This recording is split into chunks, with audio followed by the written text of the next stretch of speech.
Hey everybody, just going to take a quick break from the show to get you styled up with Stitch Fix. Shopping's hard. It's hard. With Stitch Fix, you get a stylist, though, who understands your style, your size, your budget, and they do all the shopping for you. Wow. This is excellent. Shopping, I'm telling you, shopping and figure out your style, it's overwhelming. Let somebody help you when it comes to getting dressed. We don't know what we're doing, so we let Stitch Fix help us out. A Stitch Fix stylist there.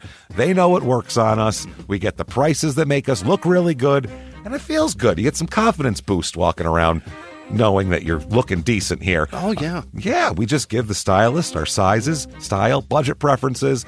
We order boxes when we want, how we want, no subscription or any of that required. And they send called Just For Me pieces as well. Like, maybe you'd like this, and it's awesome. Outfit recommendations, styling tips. You keep what you love, you send back the rest. It's super easy. Yep. You can do it, and we are doing it because it's excellent. Personal styling for everyone. Get started today at stitchfix.com/STM. That's stitchfix.com/STM. Now back to the show. Hey everybody, just going to take a quick break from the show and tell you about Noom. Has Noom helped you? I believe it has. Oh, that's got an app. You can do tracking. It's terrific. It does. And Noom builds personal plans that can meet individual needs. That's the thing. Takes into account any dietary restrictions, medical issues, other personal needs. That helps build a plan that works for you. And yes, so I know that you've had your own personalized program here that you've been working on. And it's weight loss This is weight loss results that last. They stick around because you get yourself into a lifestyle change. That's what matters. That's mainly it. You can't just say, I'm going to cut that out for a month and then go back to it. That's not what it is. So I'm glad it's helping you. That's great. And it really does. I like the psychology and biology-based approach here. Yeah. Noom Weight uses psychology. That's why they say losing weight starts with your brain, but it also takes into account your unique biological factors, Jimmy. All of your multitude flora and fauna that goes on inside of you there. Sure. Yeah. Stay focused on what's important to you with Noom's psychology and biology-based approach. Sign up for your trial today at Noom.com, Noom.com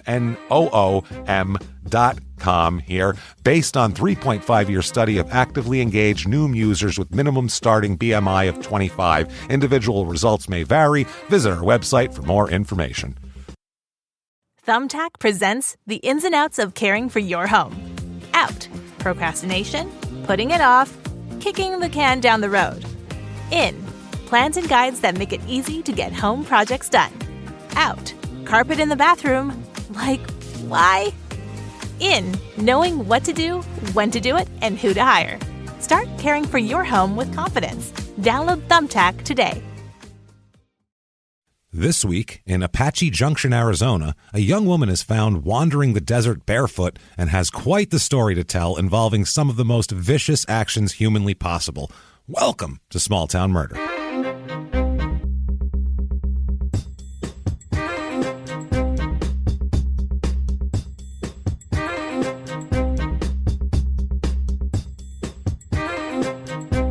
Hello, everybody, and welcome back to Small Town Murder. Yay! Yay, indeed, Jimmy. Yay, indeed. My name is James Pietragallo. I'm here with my co-host. I'm Jimmie Whisman. It's funny. I saw you loading up for the yay. Yeah.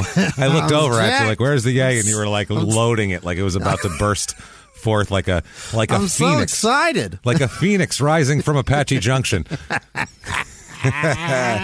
This is great. Thank you. Welcome us. Welcome, everybody. We welcome you, not welcome us. There you are. I am in bad shape here. Thank you so much. Allergies are scrambling my brain. I don't know what's happening. Unbelievable. I got pollen. I was sniffing flowers like an idiot earlier, and I'm like, why am I doing this? I'm allergic to all of this. This smells great. Why are my eyes on fire? And I have things pouring out of my nose. Like a kid that touches the stove again. Yeah. God damn, it's hot again.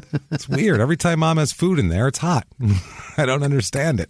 So that said, thank you, everybody, for everything this week, especially things like your reviews. They help a lot. Apple Podcasts, that purple icon, give us 5 stars. It really does help out. Head over to shutupandgivememurder.com right now for all of your small town murder and crime and sports, everything, really. Your merchandise, tickets to live shows. By the way, that's what it is. Tickets to live shows coming up. Yes. The tour is starting up again at the end of 2021, and then going full speed through 2022. And we just a quick update. Nashville will have a date for you within the next few days. So new dates for Nashville. Yeah. We got that. It'll be like a weeknight. So, it's a weird thing there. We're doing a little pop in there in Zany's. So that'll be, I think it's sold out, but for the people who have tickets, we'll do that. So thank you for doing that. Get your tickets. We can't wait to see all of you.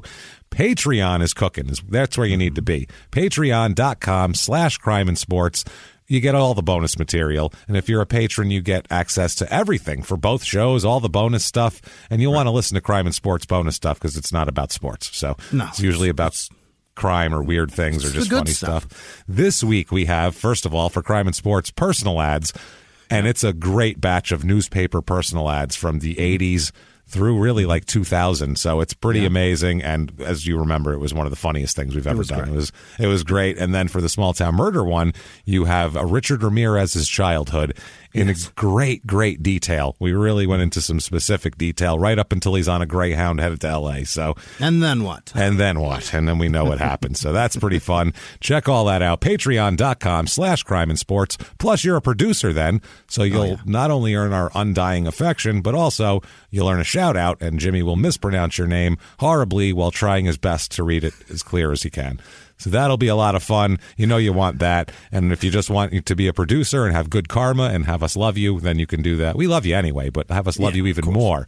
Yeah. Even more. Like you love all your children, but one's your favorite. You know what I mean? Let's be honest. You don't say it out loud. You don't say it out loud. You don't even think it out loud. But in the back of your mind, you know what's going on there. So if you want to do that, you can do it at PayPal also using our email address, crimeandsports@gmail.com. Quickly, this is a comedy show. Disclaimer here. This is a comedy show. We're comedians, so we're going to make jokes about things, and people are also going to die because it's called small town murder. Now, those things can go together. We don't make anything up for extra comic effect or anything like that. The stories are 100% real. We wish they weren't. That's the thing. We wish this show didn't exist, but it does because crazy stuff happens. And the thing is, the craziest thing in the world is the idea of I'm going to kill this person and try to get away with it. That's a crazy idea. So, I mean, that's where the comedy comes from. We're not talking about, then he chopped her head off. Ha, hilarious. That's not funny, obviously. No. We go out of our way, as a matter of fact, to not make fun of the victims or the victims' families. Why? Because we're assholes. Yeah. But we're not scumbags. That's how that works. See? Yeah. So if you like that, if that sounds good and fine to you and you're on board, we're going to have a great time. If you think that true crime and comedy should never, ever, ever go together, I don't know if you like the show or not, but give it a shot anyway. I don't want to hear any complaining afterwards. Let's just put it that way. For everyone who's left, I think it's time to sit back, Jimmie, and shout, Shut up. Give me murder. All right, let's do this. I love it. We made that one very theatrical. I liked it. That was a good one. Sometimes it's aggressive. This time it was very murder. Let's do it. Let's go on a trip, Jimmie.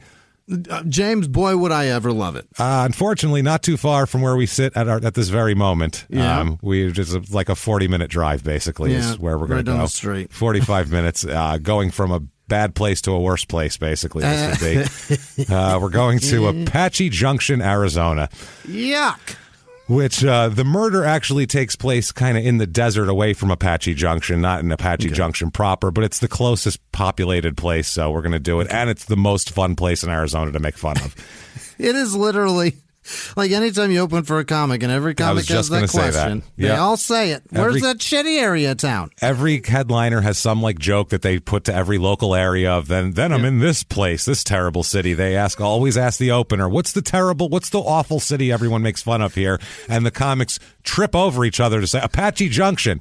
There's never I've never heard another thing said but Apache Junction. So it is the worst. It's south central Arizona. It's a southern suburb of Phoenix, sort of, I guess. It's about 40. Barely. It's only that because Mesa's expanded so far. If Mesa didn't expand so far, Apache Junction's still its own shit. There used to be kind of out in the desert by itself, and which is good for everybody. You keep the lunatics. Right? It's about 40 minutes to downtown Phoenix. I mean, that's far. I mean, Jesus. Right. It's 6.5 hours over to Albuquerque, about 3.5 hours to our last Arizona episode, which was Golden Valley, Arizona, episode 197, which was just in November of 2020, only about 6 months ago. People say, you do a lot of Arizona episodes. Yeah, we like to make fun of it. and we have some insight on it because we're there. It's in Maricopa County, a little bit of Pinal County as well. Is that right? It stretches up there, huh? The bottom side of it there, I guess, or whatever. It's about 30. It's a 480 area code. If you see that, it's either Scottsdale or Apache Junction, and they're both very different. Very, very different. That is hilarious. They lump that shit in with them. Yeah, it's 35 damned square miles of dirty Awful. dustiness of nothingness. It's what it is. Motto here. They actually have a motto. I didn't even know they had one. Do they really? Lived there for 20-something years. Didn't know they had a motto. Quote, come for the trash. Stay if you are trash. So that's good for them. That's nice. Come for the smell. Stick around if it's familiar. That's right. Stick around if it doesn't make you gag too much. You know what it smells like the dumpster behind a Chinese food restaurant? If that doesn't bother you. At high noon. What a fascinating place this place is, for real, though. It is. Used to be Youngberg, actually, which is still there, but it's not really a town anymore. It's a ghost town. So, yeah, if you look like kind of up the Salt River there toward Apache, or Lake Apache, there's Youngberg is there. It's on the way to Tortilla Flat.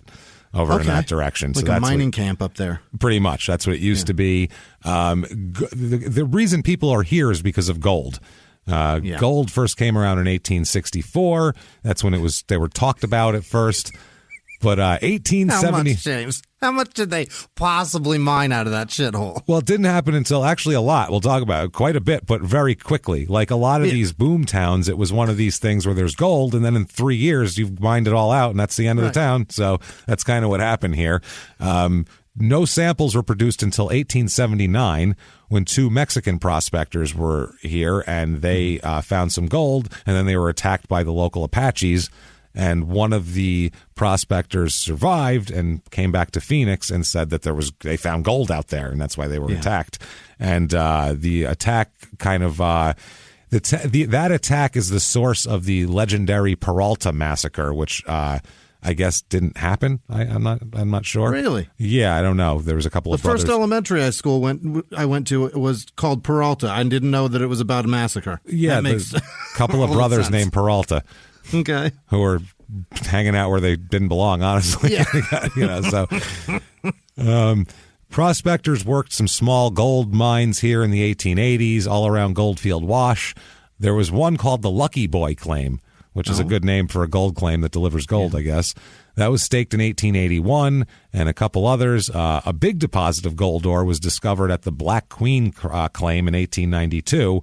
But 1893 was the biggest claim they found. Mammoth Mine was discovered after a sudden downpour and a flash flood.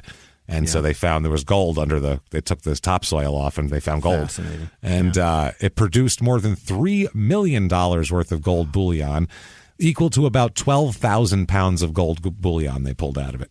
Today, that's way more money. Oh, that's way shit. more. Yeah, that's what it was worth then, which that's like $1 billion now. Yeah. So the Superstition Mountains are on the one side of it, which is the home of the Lost Dutchman's gold mine as well. People have heard of that. And the been gold it forever, and they'll never find it because it fucking doesn't exist. There you go. That's why it's lost.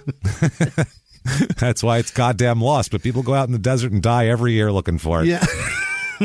Hey, let's wait till it's 116 and then go out there with one bottle of Dasani and see if we can find this gold. For 4 of us. And we'll just see. No, we'll put shorts on. I got sunscreen. Don't worry about it. We're on vacation from Wisconsin. This seems like a good idea. You know what I mean? Like, this seems We're like going to do all the dangerous shit. Yeah, just everything. It seems fun, right? You know what? We'll go after dark, maybe, so then it won't be as dangerous and be eaten by animals instead. We'll go after dark when we can hide from the sun, but not hide from everything fucking else that comes out after dark. Everything that's poisonous and wanting to murder you that pops out of the ground after dark. So, Goldfield Ghost Town, which is a tourist location. It's, like any other gold boomtown, ghost town type of deal. That's on the in the Superstition Mountains as well.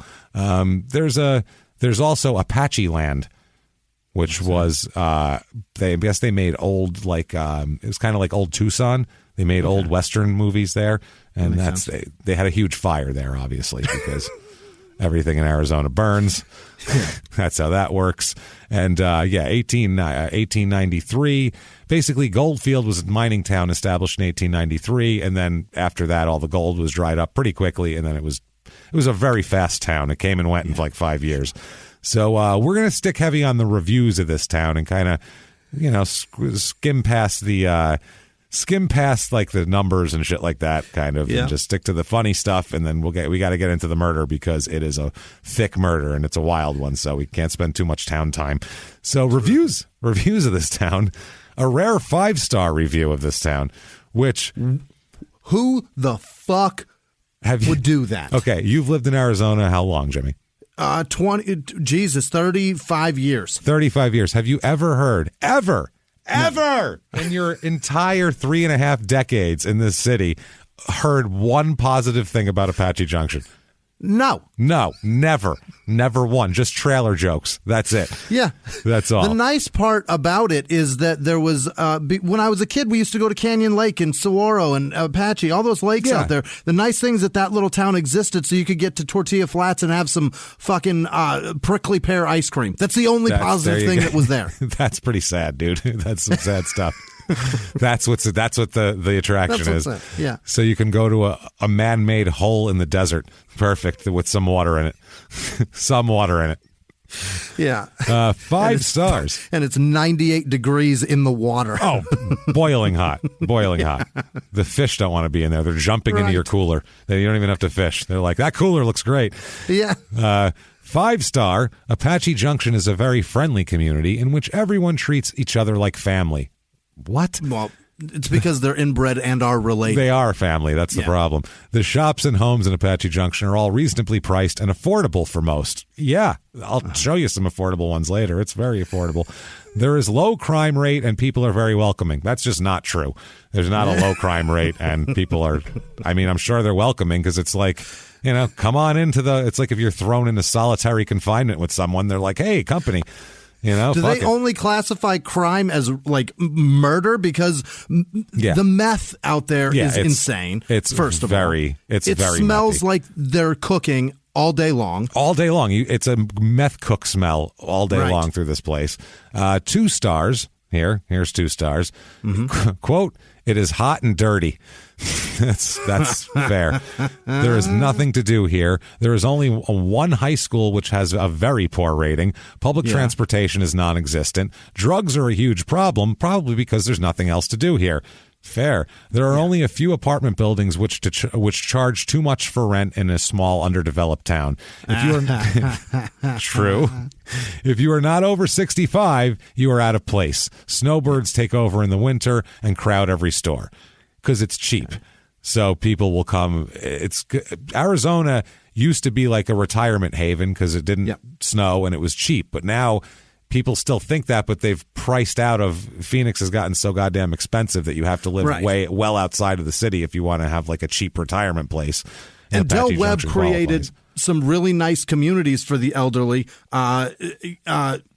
And the layouts of those communities were perfect for them because they could drive their golf carts and shit around. Exactly. And that was the allure and the draw because you can be out here in a golf cart and it could be a relaxing, slow pace. And you don't have the weather and storms and shit of the East Coast. So the old people were like, every day. Great. This is fantastic. And then they realized that, oh, God, you can get fucking skin cancer very easily when you're older. Maybe I should put a hat on. In our paper-thin skin. Yeah. So here's 2 stars here again. Quote, I currently reside in Apache Junction. Although not every community in this suburb of Phoenix is shady and sketchy, the majority of them are. So that's what I was going to say. This isn't every neighborhood in Apache Junction, but most. When they say shady, they don't mean there are canopy structures set up with misters. They just mean it's bad. That means bad and sketchy also. Mm-hmm. I personally live in the area because I honestly feel better about myself. This is hilarious. My socioeconomic status is low income, but not as low as my counterparts, which honestly makes me feel more confident. Overall, there's a risk of burglaries and cop cars outside your front door on a daily basis, but it's where I call home, and if you feel like you can handle your own and want cheap rent, Apache Junction is the spot. So there you go. That's a positive. If you feel like you can handle your own and want cheap rent, I believe that's the same thing Juarez says to get people to move there. Like, what the fuck are you talking about? This is the funniest shit I've ever heard. What is that about? If you could feel like you can handle your own and you want cheap rent, boy, Apache Junction's awaiting. What the Lock fuck? and load, sister. Wow. That is wild, man. Oh, that's a crazy one. I love these 5 reviews. stars. 5 stars. That's a 2-star. It's the spot. 2-star again. Quote, Apache Junction should be a hiking town with the amazing mountains and hikes, but with the public school system going down the toilet, so is the town. Jesus Christ. Yeah. No one wants to move here, so businesses are suffering, and the only people that really live here are super old people, and in parentheses, rich in Gold Canyon or base of the mountain, meth heads, or struggling families that can't afford a decent place. Yeah. That's a pretty accurate description of the town. I would say that's the most accurate without any personal anything shading it, probably. I'm so thankful I never made an Apache Junction joke whenever I was on stage. No, never, because it's hacky. It's so prevalent. It's hacky. And by the way, we don't want anybody saying, "Oh, you're punching down at people." No, we're not. No. We're not, because we've both lived in Phoenix for decades, and we've been poor. I've been very poor in Phoenix, everything else. I've always managed to avoid Apache Junction, though. There's a way to do it. That's a choice you're making to go to Apache Junction. If you've made that choice, I'm sorry that if you have to or whatever, but we're not punching down. This is punching directly straight out in front of us. This is as equal as it gets. It's a fair fight, we's legal. Fair fight, we's legal. And we've dealt with these people, hillbillies coming in from the desert out there to go to comedy shows and shit, and they're a goddamn nightmare every time. They really are. So here's 1 star. Unruly. 1 star. I moved here a few months ago looking for a job. I've been a caregiver all my life and worked in a store or two occasionally. When you know they are hiring, you do what you need to do to at least try to get hired, and when all is said and done. You've moved to the right place. That's what it says. They don't even notify you either way. That's what it says. They notify you if you do get the job. I'm pretty sure of that. They'll tell you if you do. I just don't think that they're notifying you because you can't spell on your application. He got called and told he was fired because he didn't show up. Yeah, he's like, oh, shit, you didn't tell me I was hired. I can't for the life of me wonder how they were hired for the position they have. I guess the people hiring who don't call her back or him back or somebody back. And when you talk to the managers in the store, they all act like their personality has flown out the door. ! Okay. Wow. I've never seen such miserable managers as the ones I've encountered here. Smile every once in a while and have a people person attitude towards those you encounter. It's Apache Junction. You moved there. Yeah. Go somewhere else. Smile because there's rotten knobs in there. You don't want to see that smile. You don't want to see that. They don't smile because they smell the meth and they don't want it to get in their mouth. Also, they can smell it cooking. They're going to keep it in their nose hairs because they can't keep it out of there. Fuck, man. Here's a 1 star again. Quote, in the 2 years that I have lived in Arizona, Apache Junction has remained a dump and an eyesore. It's nasty and houses druggies and leaves laces that should be demolished off the face of the earth. Leaves laces? I don't know what places. Places, probably. It's never been cleaned up and made to look nice. It's horrible and deplorable. Makes sense. I will second all of that shit that we just read because it's bad. I've served papers there, by the way. This is the other thing. I'm not just driving through. I've served papers there. I've knocked on these people's quote door. That's not even a fucking door.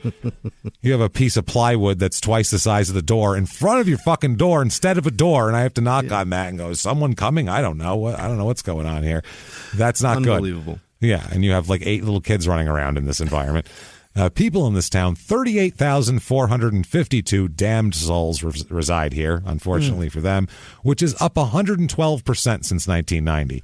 Is that real? Oh, yeah. Well, that's just all of Phoenix is like that. The whole valley is like that. I mean, that's just... But there? There even. Yeah, even there. Isn't that sad? It spills to there. Male-female populations are pretty close to normal. Median age here is high, 52.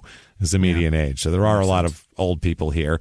All the other ones are pretty normal. Married is 50-50. Divorce rate's a little bit high because, you live in Apache Junction and it's miserable.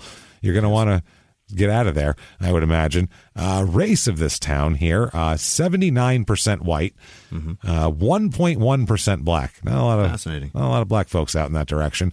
1.1% Asian, 1.7% Native American, which is more than double the national average, and a little under 15% Hispanic, which is low for Phoenix. So it's the area you would say, where are all the white trash? You'd go Apache Junction. That's basically what you'd say. That's where that's that part of town. 40% of the people here are religious. You got to pray to leave here. This would either make you not believe in God or really believe hard because you need to pray to get out. One of the two. Here. So it's pretty spread around, about 14% Catholic, but otherwise it's pretty spread around decently. Last election, Maricopa County, 50.1% voted Democrat, 48% Republican, 1.9% independent. So that's the whole county, though. That doesn't really tell you much about Apache Junction. Unemployment rate in Apache Junction is well above the national average. Right now, the national average is about 6%, is what they've calculated it to at the moment, and it's 7.8% here. So it's pretty high. Median household income, which is normally about almost $58,000, here it is just under $40,000 for a household, so low there. The main job here, and this is kind of the main best job you get in town, is riding around on a bicycle selling meth from a backpack. Yeah, it's lucrative. It's hard. That's like, those medical reps that go into like doctors' offices, like they're like hot women and they go in and that's that equivalent there. You're a drug rep is what you are. You just go on a bicycle and unload it from your backpack. So, cost of living here, 100 is average. Here it's about 96. Housing is up 93, so it's not even cheap to live here. Median home costs $214,900. That's highway robbery. You're not shitting. This is would not want to pay that. But 30% of the houses are worth under $40,000. 30%. A third of the houses are worth under $40,000. Trailers. That makes sense. There's shitloads of parks there. Totally. So if we have convinced you, damn it, this is the if you can hold your own and you want cheap rent, Apache Junction's for you. We have the Apache Junction, Arizona real estate report.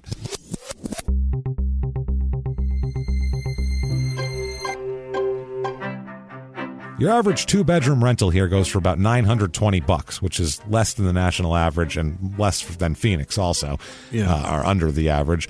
I found a 1-bedroom, 1-bath, 624 square foot tin trailer. It is rock bottom. It's where you live if you've just been released from prison and it's like you have a family member who has that sitting in the back of their yard. That's where you live. I'd rather live in my fucking car.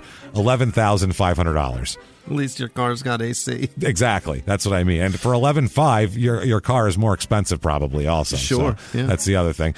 I found a 2-bedroom, 2-bath, 1,056 square foot, beige, depressing little box on just tan gravel and just dusty and depressing. It's just depressing. $78,000 for this little slice of heaven. Then, and this is horseshit here, 3-bedroom, 3-bath, 2,444 square foot house. Okay? T-balls and B-holes, James. T-ball for every B-hole.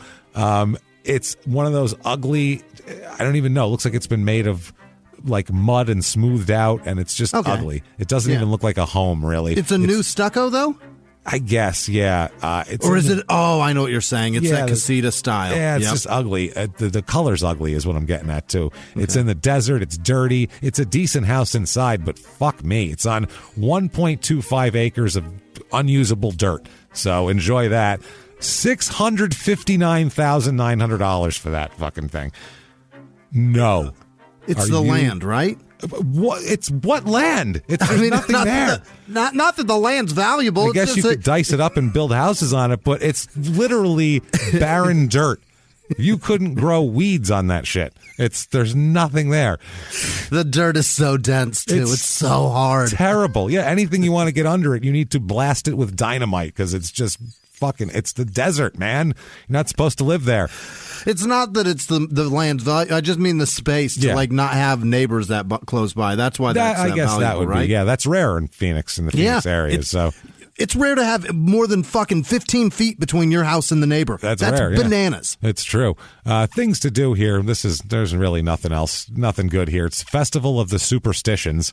It's a 2-day festival, live entertainment, bands. It's all local bands that they don't even name and local entertainment. This sounds like an awful gig that we would have done for $25 back in the day and been like, why the fuck did we do that? That wasn't because it's a festival. It's prestige, James. It's going to be great. And then they have, they do have a splash pad, pony rides, and a pie eating contest. So there's that. Ew. That's disgusting. Eat a pie in the heat. Splash pad. Oh, Christ. Enjoy. Gross. Run around in warm sprinklers. Yay. Woohoo. Yeah, feel like you're being. Do you like golden showers? We got a ride for you. It's a golden shower simulator, is what it is. Because these hills used to be full of gold, so it's you know how it is. It's a gold rush thing. Crime rate in this town, what we're interested in, property crimes about 25% over the national average. This is going to be your methy things and your cars being broken into. Yep. Violent crime, though, murder, rape, robbery, and assault, the Mount Rushmore of crime is actually a little bit low. It's about 20% under the national average. So great. That's good, I guess. That said, let's talk about an absolutely horrible murder. Absolutely. One of the worst. Okay. Let's get at her. Let's get at her.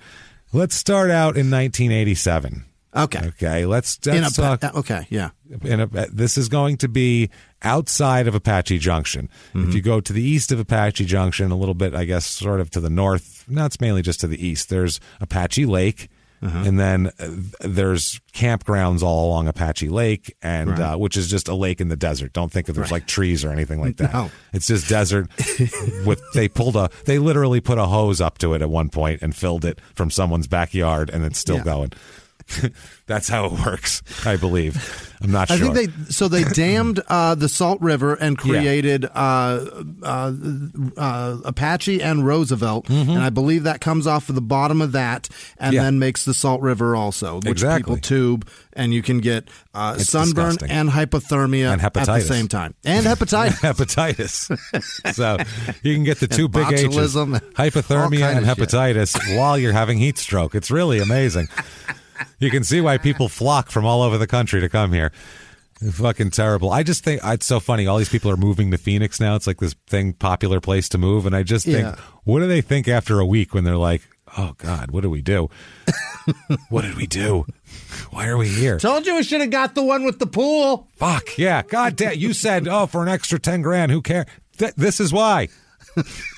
Not that the pool helps, because the pool's 97 degrees, so that doesn't really feel good either. So anyway. But the AC went out, and at least that would feel a little cooler than this fucking house. No shit. Oh, God, the worst. So we're going to go back to February the 4th, 1987. Okay. So, back in time a little bit. This is before the big population boom of the Phoenix area. So Apache Junction and out by Apache Lake over there. Is it Lake Apache or Apache Lake? Apache Lake. Apache Lake. Yeah. That area is really, not that populated, very barren, and it's out there, desert. Man. Yeah. I mean, it's not anything. So from the hills one morning, from the desert emerges a battered, burned, bruised, battered, haggard, looks like she's been through hell, 19-year-old girl. Named Tracy Lynn Andrews. She has no shoes on. She's barefoot in the desert, which, bad idea. First of all, obviously not by choice, clearly, but you don't want to be barefoot in the desert at night because there are lots of poisonous things to bite your feet, and it's bad. And it gets out there in the 80s especially, and way out there in February at night, it would be below freezing, for Christ's sake. Sometimes it would be, it's cold. It's in the 30s. I mean, her toes have got to be very, very cold. Raw, too. And raw James, the desert, what do you think of? You up. Right, but when you think of like mountainous and like wild rocks and stuff, you see like a smooth rock. No. These rocks are not that. They are jagged. Yep. You step on them and you step on it wrong, it'll slice your shit right open. Absolutely. And then the dirt is like walking on sandpaper, basically. Right. Walk through like a hot sandpaper that then freezes at night and see how your feet feel afterwards. She stumbles walking barefoot into the town of Pumpkin Center. You know where that is? Pumpkin Center? Is there anything even there? No. No, it's like a kind of a stop, basically. I mean, it's a small, it's a remote. The people that work there just like operate the facilities out there. You know what I mean? They're just Jesus. like, the guy, the last guy to end his shift turns the lights off, that kind of thing. Yeah. It's up. Town's closed. And then they just go home. Town's closed. See y'all later. Yeah. Be back tomorrow. Turns the traffic signal on and goes home. I got to take my mother to the doctor tomorrow. Town will be open about 11:30 tomorrow. I'm not sure when I'll be back. So we'll run some banker's hours. Yeah, you know how it is. So she stumbles into this. This is about 25 miles east of the Burnt Corral campground, which is at Apache Lake. So, okay. Yeah. She has quite the story. She's seen wandering on the side of the road by motorists, basically emerging from the desert. Then she obviously needs help, so they pick her up and they take her to a ranger station or some sort of authority area, and she has quite the story to tell of how she ended up there, and it's fucking crazy. She has spent the last more than 24 hours wandering through the desert, barefoot. She's lucky to be alive. All the way through the night, wandering through, and this is off basically head Apache Lake east, and that's where she walks, just into the mountains, which is insanely crazy. It's some scary shit just to walk out into the mountains. If she's looking for civilization, she's going the wrong way. Well, she was just looking to get the fuck out of the situation she was in. It had nothing to do with where she was going. It was where she was running from, which was one of the worst things I've ever heard in my life. Absolute horror here. She was visiting from Chicago with her boyfriend, Richard Brough, Brough, B-R-O-U-G-H. Brough.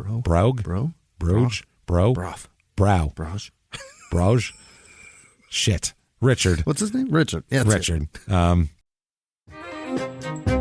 Hey, everybody, just going to take a quick break from the show to tell you about the safest sponsor ever, Simply Safe. Absolutely. These people will keep you safe. It's amazing. You know that every 26 seconds a burglary takes place in the United States, according to the FBI. That means that by the time this podcast is over, dozens and dozens of homes will have been targeted, ransacked. God knows what happens here. So protect your home before it's too late with Simply Safe proactive security system. Simply Safe helps stop threats before they even have a chance to break in. Named Best Home Security System by U.S. News and World Report 5 years in a row. And by us for about the last 8 years as well. If you trust us, believe me, you want Simply Safe. So visit simplysafe.com/small to claim 50% off a new system with professional monitoring plan and your first month free. That's simplysafe.com/small. There's no safe like Simply Safe. Now back to the show. This show, Small Town Murder, is brought to you by BetterHelp. Get yourself some therapy, everybody. Honestly, here. We often hear about, red flags that you should avoid. Hey, that's a lot of a thing. It's become a real phrase now, real cliche. But why don't you focus also, you look at like green flags in friends and partners. Look for good things as well. Right. And maybe you're not sure what that looks like, though. Therapy can help you figure that out. What are positive things? What are the green flags? And then you can practice them in your relationship. It's absolutely a fact. And so, honestly, we absolutely are huge advocates for this. It really, really helps. BetterHelp is fully online, making therapy affordable. It's convenient. They serve over 5 million people worldwide. You can access a diverse network of more than 30,000 credentialed therapists, wide ranges of specialties there. Here's the coolest part. You're not getting along with your therapist, you're just not feeling it, you can switch at any time, no extra charge. Wow. The thing is, they want you to get help. That's it. And you can do it with BetterHelp. Discover your relationship green flags with BetterHelp. Visit BetterHelp.com/smalltownmurder today to get 10% off your first month. That's BetterHelp, HELP.com/smalltownmurder. Now back to the show. Hey, everybody, just going to take a quick break from the show and tell you all sorts of good stuff about Chime. That's what I'm talking about. There's so many extra fees you have to pay in life. Everything. You go to the airline, there's an extra ticket on that. There's extra fee on every fees and fees, hotels, fees, all this type of stuff. We're trying to make progress, and the next thing you know, here comes another fee coming at you, and it's more money than you expected, and your whole math is thrown off, and it's awful. Learn more at chime.com/smalltownmurder. Chime is great with that stuff. I mean, you can't beat if your things are a little tight, especially around the holidays or after the holidays. You need that money a couple days early, or you go grocery shopping. You got a car payment due. There's so many things that don't cross over exactly how you want them to cross over. Make progress toward a better financial future with Chime. Open your account in 2 minutes at chime.com/smalltownmurder. That's chime.com/smalltownmurder. Feels like progress. Banking services and debit cards provided by Bancorp Bank N.A. or Stride Bank N.A., members FDIC. Spot me eligibility requirements and overdraft limits apply. Boosts are available to eligible Chime members enrolled in Spot Me and are subject to monthly limits. Timing depends on submission of payment file. Fees apply at out-of-network ATMs. And now back to the show. Dickie Brogue. Richard here, he's 26 years old, she's 19, and that's who they had come with. But when she emerges from the desert, she's not with him, she's alone. Okay. She's got quite the harrowing tale, ending with a 25-hour barefoot trek through the remote mountains. So let's find out what made her do that, basically, how she ended up out there. Let's talk about a fella, shall we? Mm-hmm. Let's talk about a guy named Robert Charles Comer. All right? Okay. Robert Charles Comer, better known as his buds call him Gypsy. Okay. Oh, not Rob, not Bob, not Chuck. Nope, Gypsy. So right away, when the guy's name is Gypsy, we're in good shape. You know what I'm saying? We're doing something here when there's a Gypsy character in our stories. So checking all the boxes, James. Right away, checking them. He's 30 years old in 1987. Mm-hmm. Now, little background on him, because you got to kind of know how he came to be. He is raised in a middle-class family. His parents are named Patricia and Charles. They had 4 kids, all boys. So he's, the oldest of 4 boys. I don't know if that has any impact on anything. His father was an engineer for a technology firm in Northern California. His mother worked as a quality control inspector in Silicon Valley. Wow. So he didn't come up and, he's not like some backwoods hillbilly. His parents are educated people. This is prior to Google and PayPal and all that shit. But still, that's a great place to be constructing. Yeah, constructing things there, like making I guess, because this is in the early 60s, like the big giant computers that companies would use for government purposes too, and shit like that. They were installing the tube that the internet's in. Yeah, all them underground tubes. So, but I mean, they're clearly educated people. He's not like destitute. He doesn't, he's not from that $11,000 trailer in the real estate report. You know what I mean? Like, he's not there. Gypsy. I don't think he got the name Gypsy till he was older, though. We'll say. I got a feeling you're right. I don't think the parents said, our oldest boy, we call him Gypsy. Rob Chucky, we call him Gypsy. It's very weird. So, and his dad's name is Charles, so he's not a junior, but he's almost there. So anyway, he's a normal looking kid, all that sort of shit. He's not like a brooding young child or anything like that. He liked to fish, and he was a member of the school's safety patrol. Oh, so that's nice.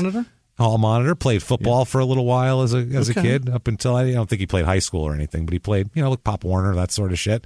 Yeah. He was training to become a military policeman. Actually, he had joined the Army when he became of age, and in July 1975, Army officials ended up giving him an honorable discharge after they learned of his prior to that unknown juvenile criminal record. So they just booted him out of the Army with an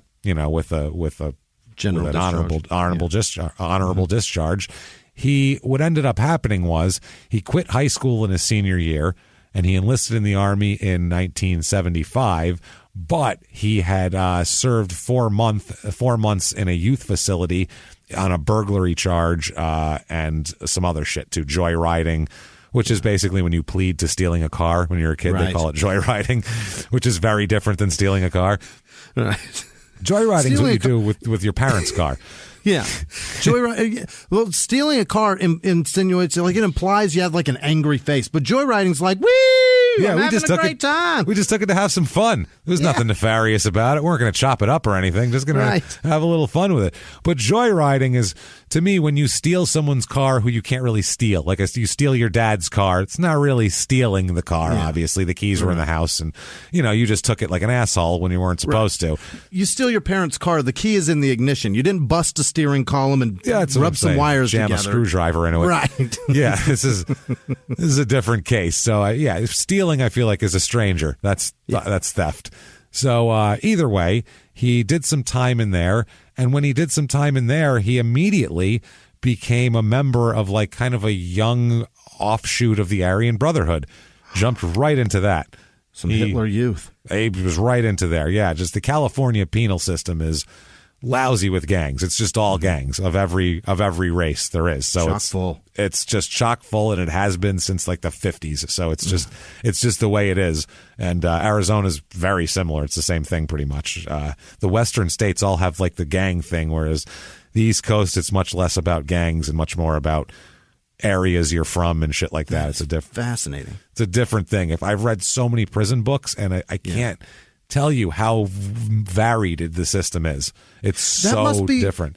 That must be something based on like those places with the gangs being prevalent. It has to be something with transplants. You know what I mean? Because there aren't a lot of people from Arizona. You know what I mean? So when you get there, like, you'll have a dude that's from New York and a dude that's from fucking Oregon. You'll be like, what do we have in common? I don't know. You're white. I'm white. Yeah. No, you're right. Exactly. Whereas like in New York, it would be like, well, he's from Brooklyn.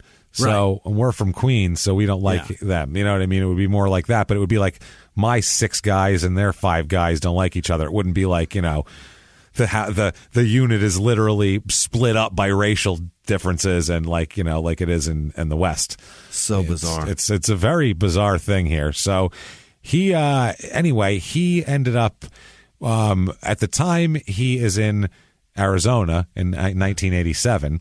He is basically running from a parole violation warrant that he has later on. And we'll kind of catch you up on what he did. He'd been paroled in San Jose in 1984, and he registered as a sex offender there, and we'll tell you why in a moment. And he stayed out of trouble until December 85. So over a year he stayed out of trouble, which is a lot for this guy. And then he was declared a parolee at large. He just stopped going to his parole officer. Oh, no. And basically, he had burglary and joyriding charges. Then once he gets kicked out of the Army, or just discharged from the Army, he ends up being arrested for something much, much, much, much, much, much worse. He's arrested in 1978 for the knife point kidnapping and rape of a girl under the age of 13. Gross. Just the worst. That's as bad as a human could be. Yeah. There he is. Which is that crime is the reason for the alerts that we get on our phones. You know what I mean? Yeah, it's the reason why people fear sending their kids outside. It's that right there. Yeah. He just nailed it, and fucking. So that's an asshole. We'll just say that. He is sentenced on the rape charge here. Oh, and assault with a deadly weapon as well, because he had the knife. Yeah. He is sentenced to under 7 years in prison for this, which seems very light. That seems extremely light. No? Am I crazy or what? Of a child? Under 13. Like, what the fuck? That's not even a high school kid yet. Like, no. You can't, he fucking raping a 6th grader. This is insanity. Like, what the hell are you talking about? So awful. It's as awful as it gets. For 7 years. Less than 7. And that's the sentence. That's his sentence. So, yeah, he's going to get out earlier than that. Wow. Which is crazy. So that's May of 1979. He's sentenced to over 6 years in prison because it's under 7. But in November of 1979, he climbs over a fence at the State Correctional Training Facility at Soledad and fucking escapes. He takes off. So now basically the worst predator you have is now running free through the night out of here, which is awful. As he scales your fence. Absolutely. He was because it just took off. How big of a fence did you have? Get a bigger one. Right. So yeah, he was there. The administrative assistant to the superintendent of the prison said that he would have, his earliest parole date was January of 83. So I mean, he had 4 years. Yeah. He was missing from the facility at 4:15 p.m., and they did a search and confirmed that he escaped. At the time, they didn't know how he escaped. They just put it in the paper that his parents live in San Jose, and a woman friend lives near there as well. So that's where he might be. And they describe him as having a star tattooed next to his right eye and 2 teardrops from the right side of his left eye, or from the side of his left eye. He got in early on the face tats. Dude, and also a lightning bolt tattooed on the right side of his neck. So there's your Aryan shit. Yeah. So he's got his Aryan bolt, and he's got his fucking his drops for what he's been doing in jail. Murder teardrops. Yeah, I mean he's fucking 22 years old, and he's already just like Mr. Prison guy there, or employee of the month at Circle K. Yeah. That's what I'm saying. Brown hair, brown eyes, about 175 pounds, and they're saying he's 6'1", 6'2". Now, he escaped, like we said, in November of that year, right? Is that what I said he escaped? Uh-huh. Yes. Oh, no, October he escaped. He escapes in October, and November 16th. Now, his path was he ended up in Dallas, Texas. His path, from what we understand, was down the California coast and then over as you drive, like on the 40, basically, that way, that direction, or on the 10 under that way, and then pop up. Either one. November 16th, 1979. This is about 3 weeks after he escaped from jail. There is a man breaks into a woman's apartment in Escondido. Now, this is never put together, but I was just looking through a shitload of newspaper things from back then, and they're fucking... The sketch and his mugshot are very fucking close, and it's right along the path of where he would have been and when he would have been there. Wow. So I don't know if he did this or not. Well, but look at you, Paul Holes. I'm just found newspaper thing, but I mean, I don't know if this woman is still alive. It's worth investigating. I don't know. So that's incredible. I don't know. I just looked through old newspapers. The detective here said the man entered the apartment, woke her up, and threatened her with a knife.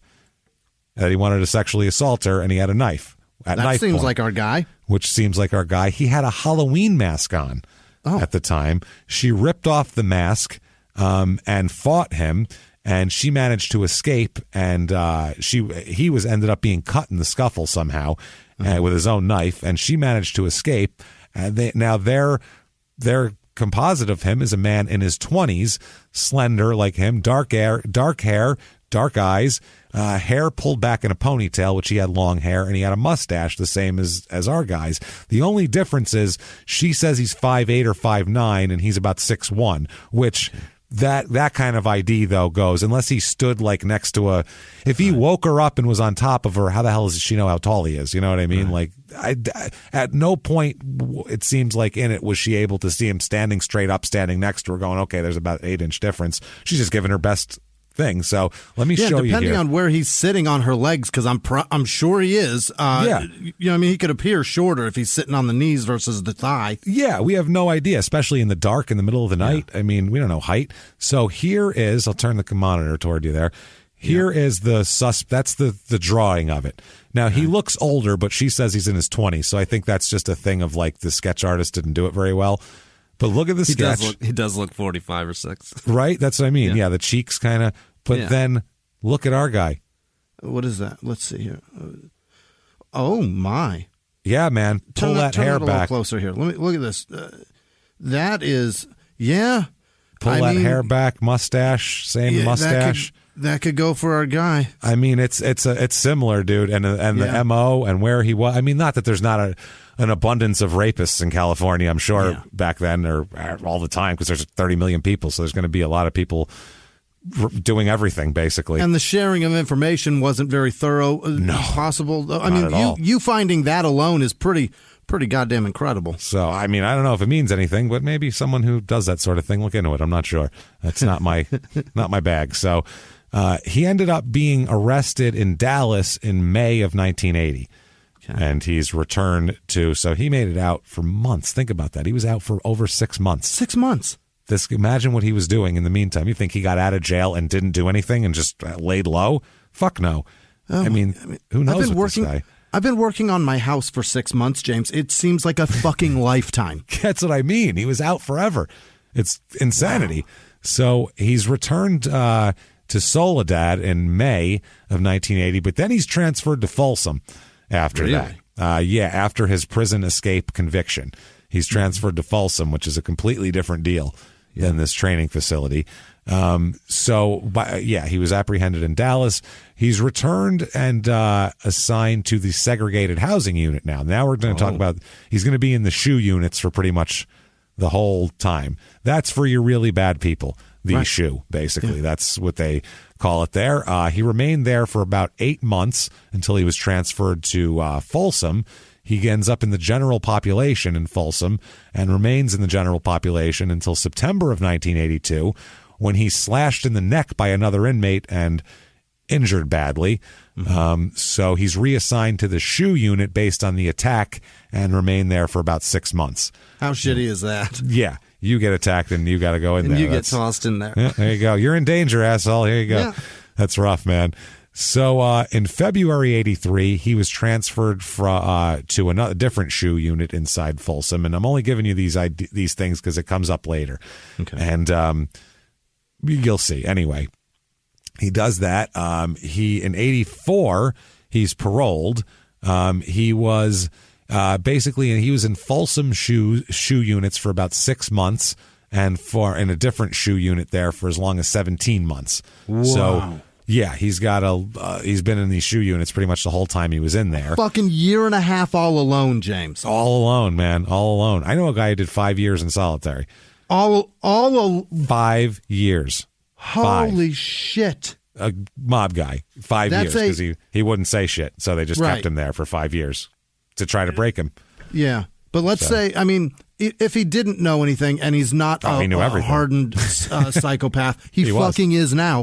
Yeah. Oh, he was anyway. But I mean, he was just like, fuck you. I don't care. And just stayed there for 5 years. But that's insanity. So I'm scared to death of that man. He's capable of doing that. You should be. Not you personally, but anybody should be. So anyway, the SHU unit at Folsom was so bad. On November 3rd, 1980, the district court issued a preliminary injunction requiring the CDC to implement steps, that's the Center for Disease Control for people outside the U.S., to implement steps to fix the fucking place, basically, because they were so bad, the SHU units. A court order. The physical condition of the cells in the unit were described as this. The cells measured 5 or 6 feet wide by 8 to 9 feet long. They had a bed, quote, of some sort. So you never know. That's a pile of leaves. Who fucking knows? Yep. A thin mattress, a pillow, a blanket, a coverless toilet, and a sink. Most of the cells were windowless and primarily were only lighted by a single bulb of inadequate wattage, as the report found. They found that inmates were, at best, irregularly provided changes of clothing, bedding, and linens, and at worst, weeks or months could lapse before an inmate was provided with clean clothing, bedding, and linens. That's called cruel and unusual. That's just called you're making someone an animal at that point. Right. So you're a literal, I don't mean like the societal, like, oh, he's an animal. I mean, you're literally turning them feral at that point. Right. You may as well just sprinkle some cedar chips in a box. Yeah. And I know some people will be like, well, I mean, they shouldn't have been in prison and blah, blah, blah. Yes, but that's not how you do it. You know what I mean? You don't torture people. That's not how we're supposed I get to if you be like that. that. Yeah, I was going to say, if you like that, that's great, but that's seriously un-American shit right there. Right. And I don't mean that. Other people will be like, fuck you, un-American. We don't torture prisoners either in other places. But I mean, like, the way we like to think of ourselves as some sort of whatever. We prop ourselves up as this morality beacon. There you go. We lead the world in humanitarianism. Yeah. You can't be a humanitarian and do that shit. And I get he raped a 13-year-old or 12-year-old or whatever at knife point. So I don't want him to be, I'm not saying get the guy a fucking a recliner and let him, you know what I mean? Like, let's see what he wants for dinner tonight and give him a massage. Let's not put him up in the W, but for fuck's sake, let's give the man... Not getting happy ending massages here, but, A change of underwear once a week seems like a not unreasonable thing to ask for, right? How's about a 40-watt bulb, you guys? Can we compromise there? Let the guy see? Yeah, because most of these, and we only say that because most of these people you're going to release at some point. Right. So don't make it worse. If we're not imposing the death penalty, let's at least give them not a reason to hate fucking everything when they get out and take it out on people. Yeah, and I'm not saying that, because people will say, well, it's not prison's job to rehabilitate. Okay, that's fine, but it's not their job to make them worse. That's not the goal here. So they found the cells lacked adequate heating and ventilation, causing them to be hot in the summer, cold in the winter, and that's every prison, I think. And that all the plumbing frequently resulted in leaking toilets, wet floors, water shutdowns, and inability to flush toilets. Well, which is great. Raped anybody. Well, there you go. The court found rodents, insects, dirt, and excrement present in the cells, and that inmates were not provided the means to clean their cells. There was nothing to clean them with either, so they couldn't do it. Now, Comer said, this is what he wrote about Folsom later on here. Gypsy, sorry. Yeah. This is what Gypsy wrote. Quote, I remember feeling my mind shut down at one piece at a time. I used to mess with the rats. I could never figure out how they got in.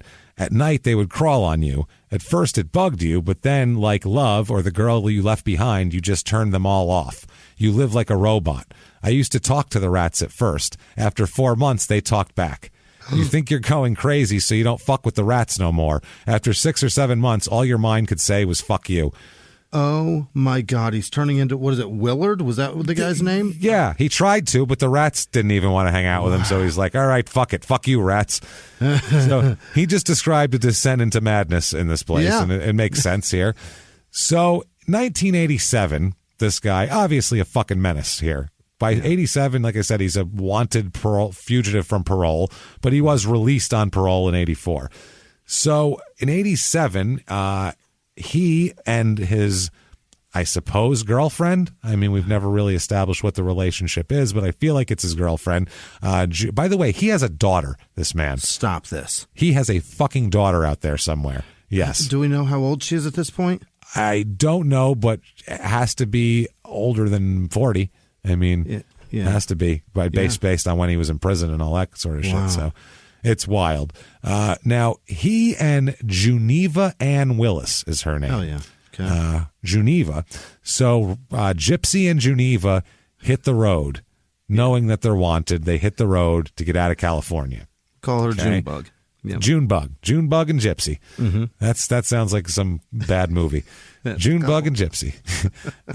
In tow, not only do they have those two, but they decide it's a good idea to take Junebug's 2 children with them as well. Because, you want to, when you're fleeing with a fugitive from justice, you want to make sure the kids are around for that. A fugitive who's a fugitive from charges of fucking child rape. Child rape. Oh, by the way, her 2 children, daughter, 10 years old. That's right in his knife point rape range. Named Sarah, and a little, and her son is named Mitchell, who's 8 years old. Oh boy. The other thing is, these kids, keep this in mind, are old enough to remember all of what's going to happen. So just think about that. So in mid-January, 1987, they take off and leave Sacramento, California, where they'd been laying low for his parole thing. They have less than $500 on them, and they're just fleeing, which is good for a family of 4, essentially. We'll make it on our own until they search my name. And this is in 87. This isn't 1931 where $500 would go a long way, and you could put a down payment on a house, and all this sort of shit. Buy a nice car, and start a business, and do it all on your own. You could do it and pay for college as well. Yeah. I did 4 semesters like this.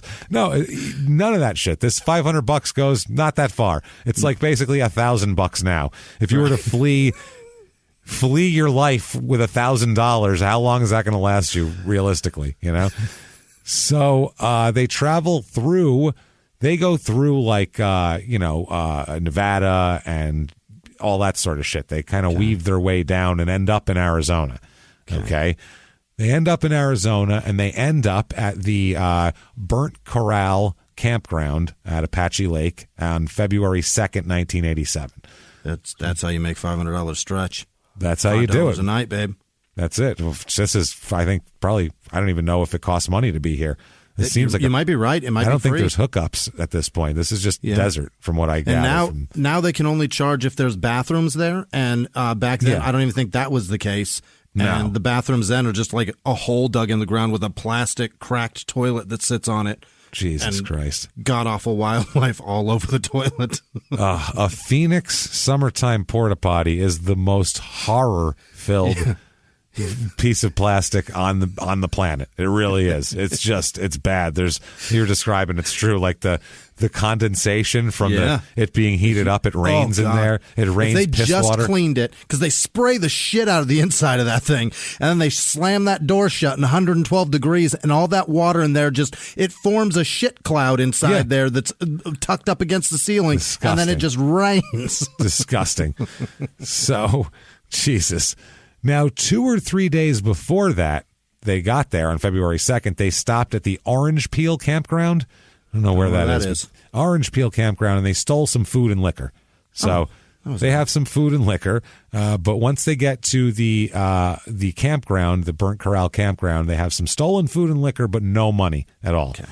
Flat broke and, almost out of gas, basically. They putter on in. Mm-hmm. So that night, they meet a friend. They're not somebody they know, but they make friends with someone in the next campsite. He is a drifter from Florida, which is a perfect guy to make friends with, named Larry Pritchard, who's 46 years old, and he's, I guess, drifting on through from Florida. They meet them. Now, Pritchard is, I guess he's a very heavy-set guy and has some sort of physical disability, so standing up, sitting down, walking is all very difficult for him and labored. So he's not a very spry man. Okay. So what they do is Gypsy and Junebug and the kids, I guess, invite Larry Pritchard over to their campsite for dinner that night. I'll come over and eat with us and hang out. We got some booze and all that sort of shit. So Larry says, yeah, what the fuck? Why not? Well, I'll go sit down with you. I'm a drifter. A drifter from Florida has never turned down a free meal. Mighty kind of you. Mighty kind. So much obliged. So he sits on down and they eat dinner. After dinner, Gypsy calmly tells Junebug, quote, I'm going to blow him away. Oh, boy. Out of nowhere. So, at approximately 9 o'clock, they're all sitting around the campfire, relaxing, just having a good old time. And apparently, Gypsy walks up to Larry Pritchard while he's just sitting there by the fire, walks up, sticks a .38 revolver right in his ear and shoots him. Oh, my God. Just blows his fucking brains out right there, which a .38 in the ear will do a lot of damage. It should, yeah. That's big enough. Then he went and got Junebug and forced her to look at it and say, look what I did. I did that. For you. Yeah, I did that for you. A little time went by, and he said he couldn't tell if Larry was alive or dead or not. They couldn't tell. It was like, maybe is that a pulse? I can't really feel it. He's not a medical professional. I've been in the clink for a long time. I forgot all my medical training from MP school. So you don't learn that in the shoe. You know what I mean? Shoe lessons aren't this sort of shit. So he says, well, I don't know if he's dead or not. I better stab him in the throat just to make sure. Boy. So he absolutely fucking a vicious stab wound that goes pretty much through his entire throat.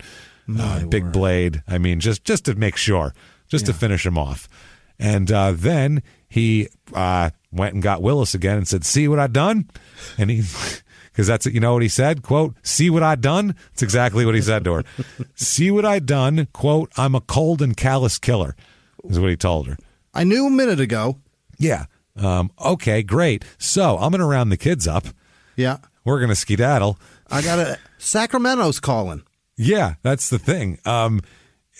Now, so he ends up kind of pushing that body kind of off into the brush and kind of covering it up and just kind of leaving it there for a minute, which is lucky for him because nearby campers, including the camp host. I didn't know there was a camp host. I guess somebody's got to be in charge. That's the person it's basically in charge. They keep shitter's full. Right. That's the person. That's the person. That's the host. It's just checking They're basically shitters. Camping too. Yeah. Checking shitters and camping. I camp for free because I check the shitters. This one's a Mark Twain. He's got names for it. That's amazing. Come on in the Davy Crockett and sit on down now. He's jamming a stick in them to see how full they are, like somebody on the front of a I'm marking the Twain. See, that's how that is. Gross.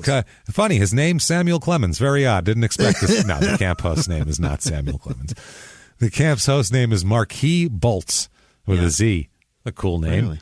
Yeah, that sounds awesome. Sounds like a Sounds cornerback. made up. Right? Sounds Doesn't made it? up as fuck. Sounds like a badass cornerback that's coming out this year. Oh, shit. First round. Marquis Bolts. He shuts motherfuckers down. Shut down corner. Either that or he's running too, and he was like, Bolts. I should put a Z so that it doesn't sound made up. Yeah, that'll sound better. Well, anyway, Marquis Bolts heard the gunshot. Mm-hmm. And that's the thing about 38s, James. They're loud as fuck. And through that area, there's nothing out there. So it just reverberates through the mountain. You could probably hear it on the edges of Phoenix. I'm not even kidding, because it would crackle all the way out to there. And the other direction, Las Cruces heard it. It's all, you're right. So Bolts comes to the campsite and issues a citation for discharging a firearm on campgrounds. Not allowed to do that. The host is writing citations. I don't know who the hell knows if he's like a local something too. He's probably the local cop also. I fine you one demerit. There you go, and there you are. That will be Saturday detention. Y'all are going to have to stay an extra day. I'm sorry. So he said that he fired the gun. He admitted to firing the gun. He said, I was just messing around. I'm sorry, blah, blah, blah. But this Bolts never saw Pritchard, never saw the body, didn't see any blood because it's dark out. So he just, was like, all right, yeah, whatever. So now, before leaving this campsite, because he's like, we should probably get the fuck out of here eventually. Yeah. Before leaving, he does, of course, rifle through Pritchard's pockets and all of his personal belongings. He takes his EMT, emergency medical technician badge. Pritchard has an EMT badge. I don't know if he was an EMT. At this point, he's a drifter, so he's not doing much in terms of medical work. But I don't know if he was or what, but they take his badge. That's one thing that he has on him, Gypsy. And what he does, he just takes his badge and hides the body, covering it with some wood that was around, like for fires and shit like that. So some brush and some wood. Yeah, that ought to hold it. Right. No one will ever find him in there. Good planning. Hopefully by the time they find him, we're long gone. Long gone. He and Junebug then packed up all their camping gear and drove over to Pritchard's campsite, which was the next one over in the thing. So they packed up like they were leaving, and they ended up in his campsite. They found a camera, fishing equipment, maps, a big old hunting knife, and also they take all of this shit, and they take Pritchard's full-bred beagle puppy as well. Who was also at his campsite. So they left this beagle puppy parentless, and they take the beagle puppy with them. So now we have this psychopath, Junebug, who is, we don't know really what her motivation is at this point. Yeah. Her two children, which all I see is danger. And now we add a cute puppy to the mix as well. I mean, a full-bred perfect one, James. This is it's ridiculous, honestly. It's so much that you're like, holy shit. Now, the kids must have known about the shooting. They have ears, and they were at the campsite. Stop crying, kids. I got you a dog. I got you a dog. Here, take care of it. Wow. He also attempted to siphon gas from Pritchard's car, but the tank was empty. So they searched for money and found none. So at that point, Gypsy tells Junebug, the kids, and the puppy, presumably as well, that he's got to go for a drive, quote, to think. Oh, boy. At this point, you go, okay, run as fast as you can in the opposite direction that he drove, I think. Right. But they don't do that, which is, you got your kids with you. I don't care if you're into the guy, but you don't want your kids being around this crazy shit, I would hope. Murder and dog theft and desert dwelling. He parked and went and quote, thinked for about an hour. And then he went and got the kids and Junebug and the puppy, and they drove to a neighboring campsite. Okay? Drive to a neighboring campsite where they encountered two more people at this campsite. They encounter 26-year-old Richard Brogue, Yep. and 19-year-old Tracy Lynn Andrews is who they find at this site. Now, earlier that day, they had run into Richard and Tracy. June Bug and Gypsy ran into Richard and Tracy, and Gypsy knows that they have a small amount of weed. Because I guess they had talked, hey, we'll hang out later and smoke, or, we're going to smoke a joint later, or whatever the fuck it was. Yeah. In a social manner, he found out that they had a little bit of weed. So he's like, okay. What he ends up doing is taking the EMT badge and pretending that he is a drug enforcement officer. With this that's badge. What that means. Yeah. Yes. So he takes the badge and he poses as what he says is a quote. No, he's got a beagle and 2 children with him. Right. The beagle puppy doesn't look like a drug sniffer at this point, and I've never seen cops bring their children on a raid. Yeah. Come on, kids! It's take your son and daughter to work day. It's going to be great. We're going to raid a drug campsite. It's going to be wonderful. I've never seen that before. We watched a lot of live PD. Was there ever like the camera, the mic, the producer, the guy, and his child like holding his hand as he goes up to do a traffic stop? I've never seen it before. So. Hey, everybody, just going to take a quick break from the show to tell you about a healthy, delicious item, Hero Bread. And we're both trying to get healthier this new year. Jimmie had a eye-opening doctor's appointment and things like that. Yeah. So we're trying to get healthier, and I'm telling you right now, this Hero Bread is a good step in this direction. It's delicious, and it is really good for you, and it's really excellent. They have the sliced bread is good, the bagels, the tortillas. I know you've been they're terrific. Ranting about the tortillas. They're so good. With Hero Bread, you can focus on your health goals and still indulge in the soft, fluffy experience you love, but guilt-free. I really love the little Hawaiian rolls, too. Yeah. They're so good. They're so good. The Hawaiian rolls, they're legit. They're fluffy. Yeah. They're exactly how you want them to be. You'd never know it's low-carb and high-fiber bread from the texture. You get the soft, fluffy experience you know and love with your savory breakfast sandwich, late-night grilled cheese, Taco Tuesday. Do it. No compromises, just flavor, ultra-low net carbs, 0 grams of sugar, high in fiber. It's fantastic. Hero Bread is offering 10% off your order. Go to hero.co and use the code SmallTownMurder at checkout. That's SmallTownMurder at HERO.co. And now back to the show. Hey, everybody. Just going to take a quick break from the show to tell you a little bit about Sono Bello. The most known secret with celebrities and influencers and all these famous people is so many of them have had lipo. They've had lipo, whether it's a little touch-up here or a total makeover. Yeah. Nobody has a perfect body. That's the thing. No. They may look like it on TV, but there's things that help that. Absolutely.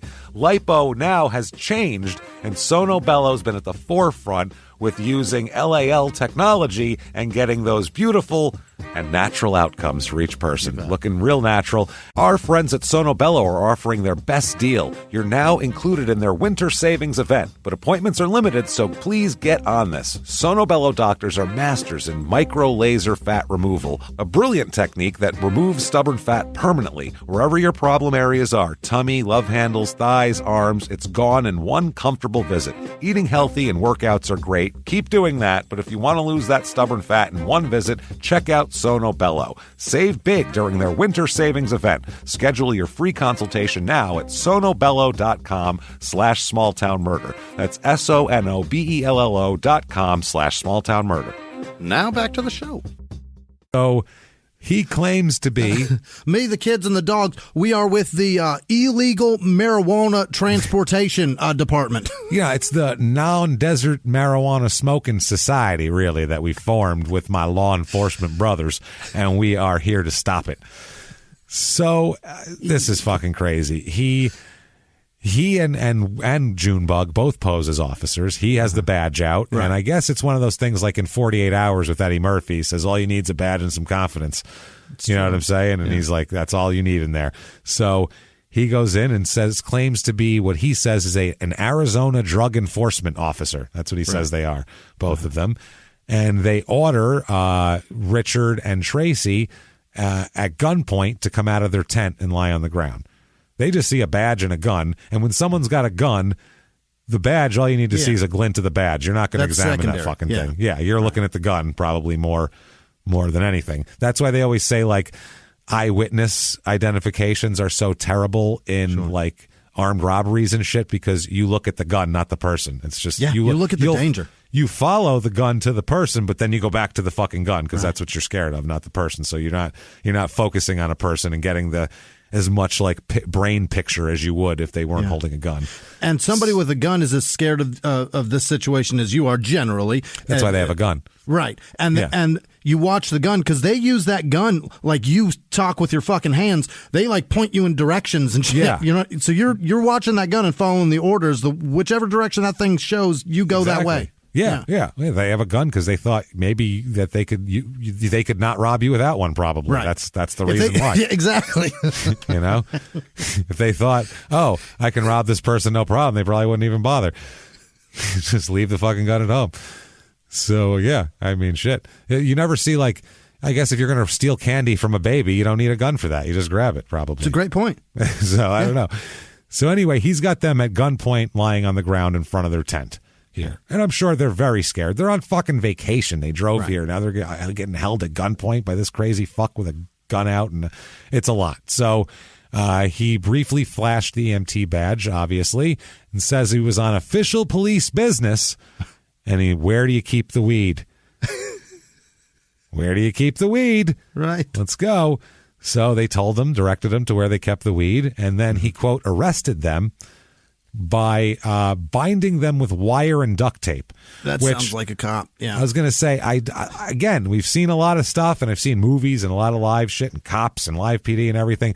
That's one procedure I may have missed. I've never seen the one where they're like, get the wire and the duct tape. We're hooking these fuckers up and taking them in. I've never seen that before. Well, that's because, James, you aren't watching the A-cops. See, the A-cops oftentimes run out of handcuffs, and you got to make do. They're busting so many people. They're like, we ain't got no more. Damn it, Johnson, stop arresting everybody. We don't even have handcuffs. He's so successful, goddammit. Jesus. I just filled a paddy wagon. I'm going for my last two for the bonus. Fuck the quota. Fuck it. I don't need cuffs. I got my duct tape and some wire, I think, in the trunk. We'll just make it work. So he binds them with wire and duct tape, which is, I would assume, fucking terrifying in the middle of the desert. Yeah. No one's around. He then searched their tent, got the weed, got a small sum of money, not even a lot, $50 or something, some personal items just that he figured he could sell. Then he takes them and places the couple in their truck. Okay, they're all bound up. He places them both in their own truck. Right. And then he jumps in the truck and drives away with them in it. Oh, boy, we don't even have our own cop car? Oh, no. This is both in there. In a truck. Now, you have a truck that you're going to be bound with duct tape into. And Junebug jumps in his truck, Gypsy's truck that they drove there in, and follows behind. Oh, okay. God, so shit. Yeah, she's in a truck, free. Yeah. That way. You know what I'm saying? I mean, fuck, man. Hop in, bagel. Right? You could be getting a prickly pear ice cream in 20 minutes. What are you doing? That's so much. The kids would love that after the horrible 24 hours they've had. I don't know, James. They got a dog. I never got a dog on true. An outing. No one ever brought me a purebred puppy and was like, here you go. So, you know what? Talk about the best and worst day ever for a kid. Like, you can't get any more of a roller coaster of a day than watching some man's brains be blown out at a campfire and then be handed a puppy. Like, it's the fucking, what a mind fuck for a child. Cheer up, you couple little bitches. Right? Like, what the fuck, man? That would be horrible. Cheer up, here's a bitch. Yeah, here you go. Is that a female? Yeah, no shit. Oh, my God. So, wow. They're driving away. After they drive for a short time, he stops. Gypsy stops the truck and waves Junebug over to talk to him. And they speak for a minute, and then he continues driving. Willis stays behind. Okay. Apparently that was the plan. Later on in this drive, as they're still driving, Tracy asks if he can stop, if Gypsy can stop so she can go to the bathroom. Okay. So obviously you would probably have to go at some point during this. So he does. He stops. He cuts the tape that bound her feet together and takes her into the woods to do her business. All right. So she takes a leak in the woods, and he decides this is a good time to rape her. Oh, God. So he does. He rapes her in the woods at this point. Since it's out. Jesus Christ. Oh, boy. And then he returns Tracy to the truck at that point.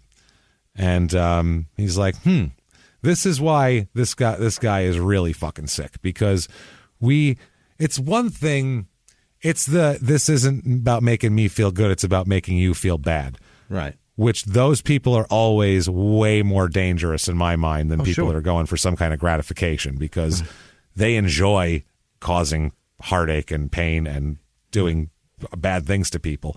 So that's what the kind of guy he is. And you can tell it by this, because they return to the truck. He then takes Richard, and hog ties him outside of the truck to the front bumper of the truck. Oh, my. Hog ties him with duct tape and tapes him up and has a wire and all this shit to the front bumper of the truck, okay? This is what he does. He then lays Tracy down next to him and then rapes her.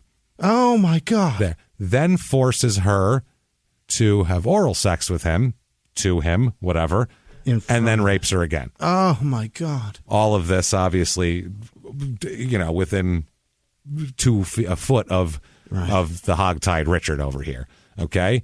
So he is a sick motherfucker for everything he's doing, and he's going for like extra credit on this shit too. Right. Like, I know, he's throwing flair into this. Yeah, I really want everyone to be tortured. I don't want to rape him, but I bet that would make him feel bad. Just maybe almost not quite as bad as I'll make her feel, though. Like, it's how can I make everyone feel as bad as possible? This is how to do it. Horrible things to this man. That's what I mean. It's absolutely disgusting, his whole thing here. So after he's done, he threatens to kill Richard.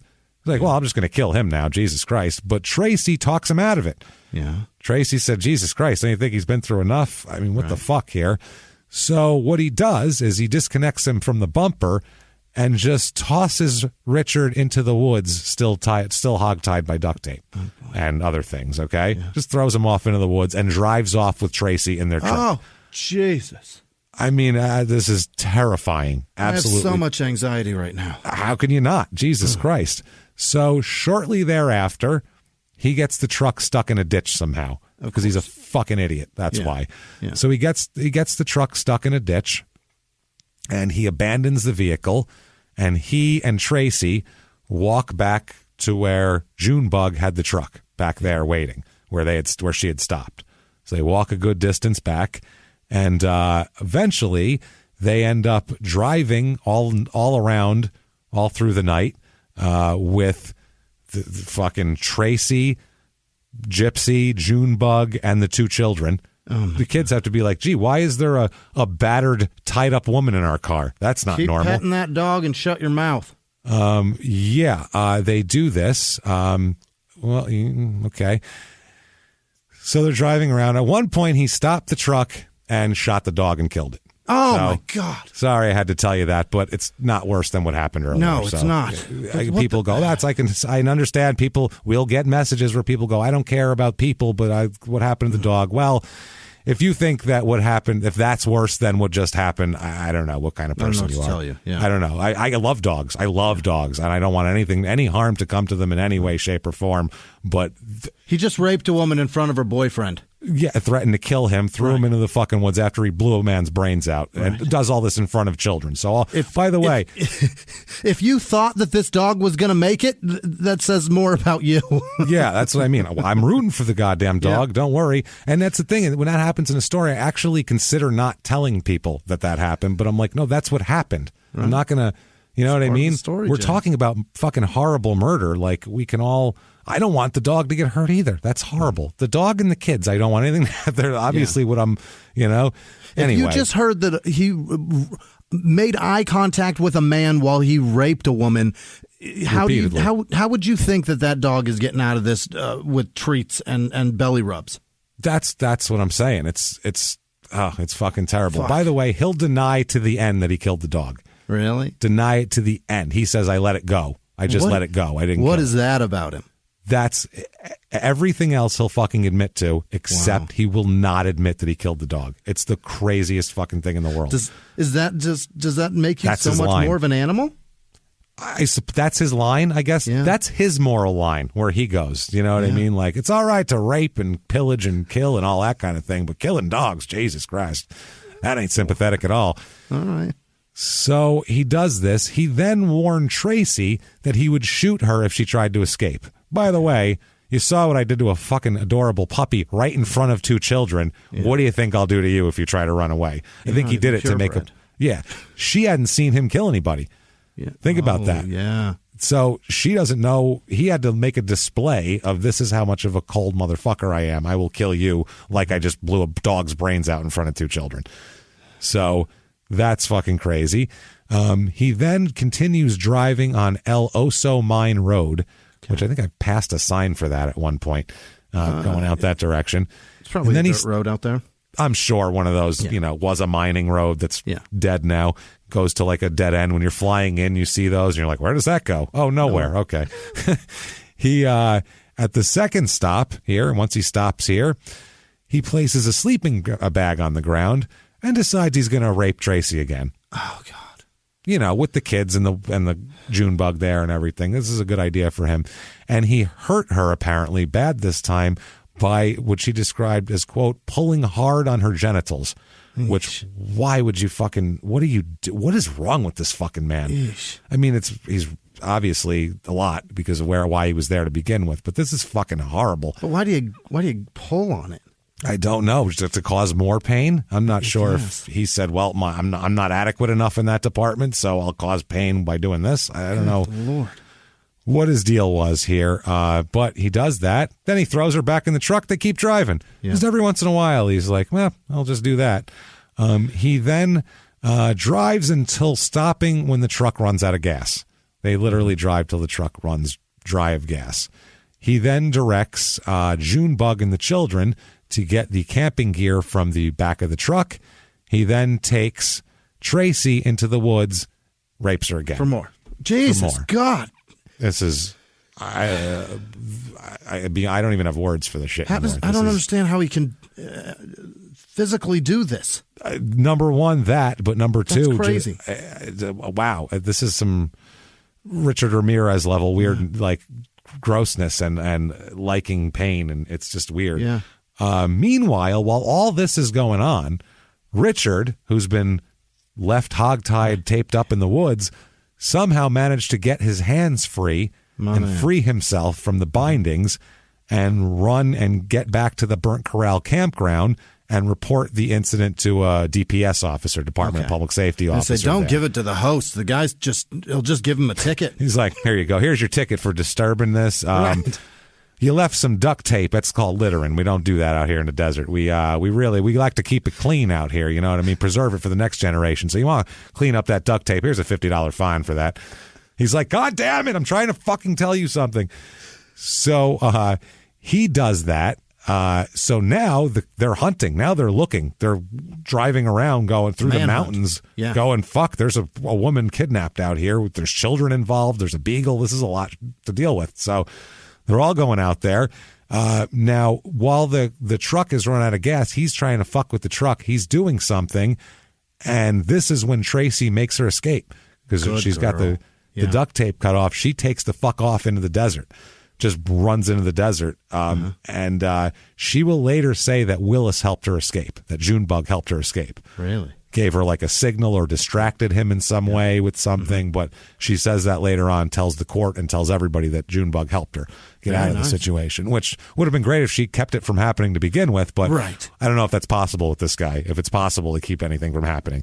So perhaps she went along with it to save the kids' lives. You know what I mean? Well, that's the thing. Yeah, he could have said, I'll kill you. He said, look at me. I'm a cold, callous killer. And he might have looked over at her kids like, what do you think of that? And you go, Jesus, okay, I'll do whatever you want. I mean, trying to save your kids' lives. So she runs away, walks for 25 hours through the desert barefoot after that happened to her. That's what I mean. Remember I said she showed up, and that is what she went through and what she witnessed and what she happened to her. And then she had to wander. That wasn't even the wandering through the desert wasn't even the hard part. You know what I mean? Like that was freedom, for Christ's sake. That probably felt, it's crazy. So searchers begin scouring the area, and they spot an abandoned blue pickup truck in some dense vegetation. and the Payson justice of the peace named Ron McDaniel and his tracking dog Brute ended up picking up the scent from the truck and tracked it all the way through the desert to Gypsy's campsite 4 miles away. How disgusting was that truck that the dog can just follow it? The scent of them. Well, plus they're following the scent of 2 kids, Junebug and him, so there's a lot of scent to go around. It's a lot of smell. Yeah. A lot of smell. So it's 4 miles through the desert they went away from the truck. They arrest Gypsy and Junebug, and the two children are taken away by the state, which you always hate to see, but now I'm like, thank God. Jesus, that's better than what's going on here. So then they get picked up. This is before they get picked up before she is even found, actually. Really? Yeah, because Richard made it to DPS, so they ended up finding them while she's wandering through the desert. So that's the crazy thing here. She's taken to the sheriff's office by a motorist, and that's how she ends up doing that. They're apprehended without incident, Junebug and Gypsy. The police find the EMT badge and the .38 revolver, both at the campground, buried in the sand.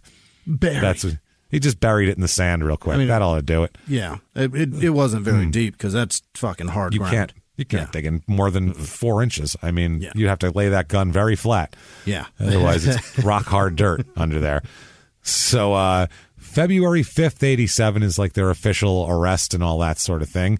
And they're facing, he's facing first-degree murder, also 3 counts of armed robbery, 2 counts of kidnapping, 2 counts of aggravated assault, 2 counts of sexual abuse, and 3 counts of sexual assault. My God. He's got a lot. Oh, by the way, once it's found out that they arrest him, authorities in Sacramento, once they find out the truck he was using, they go, oh, no, we think he killed somebody here, too.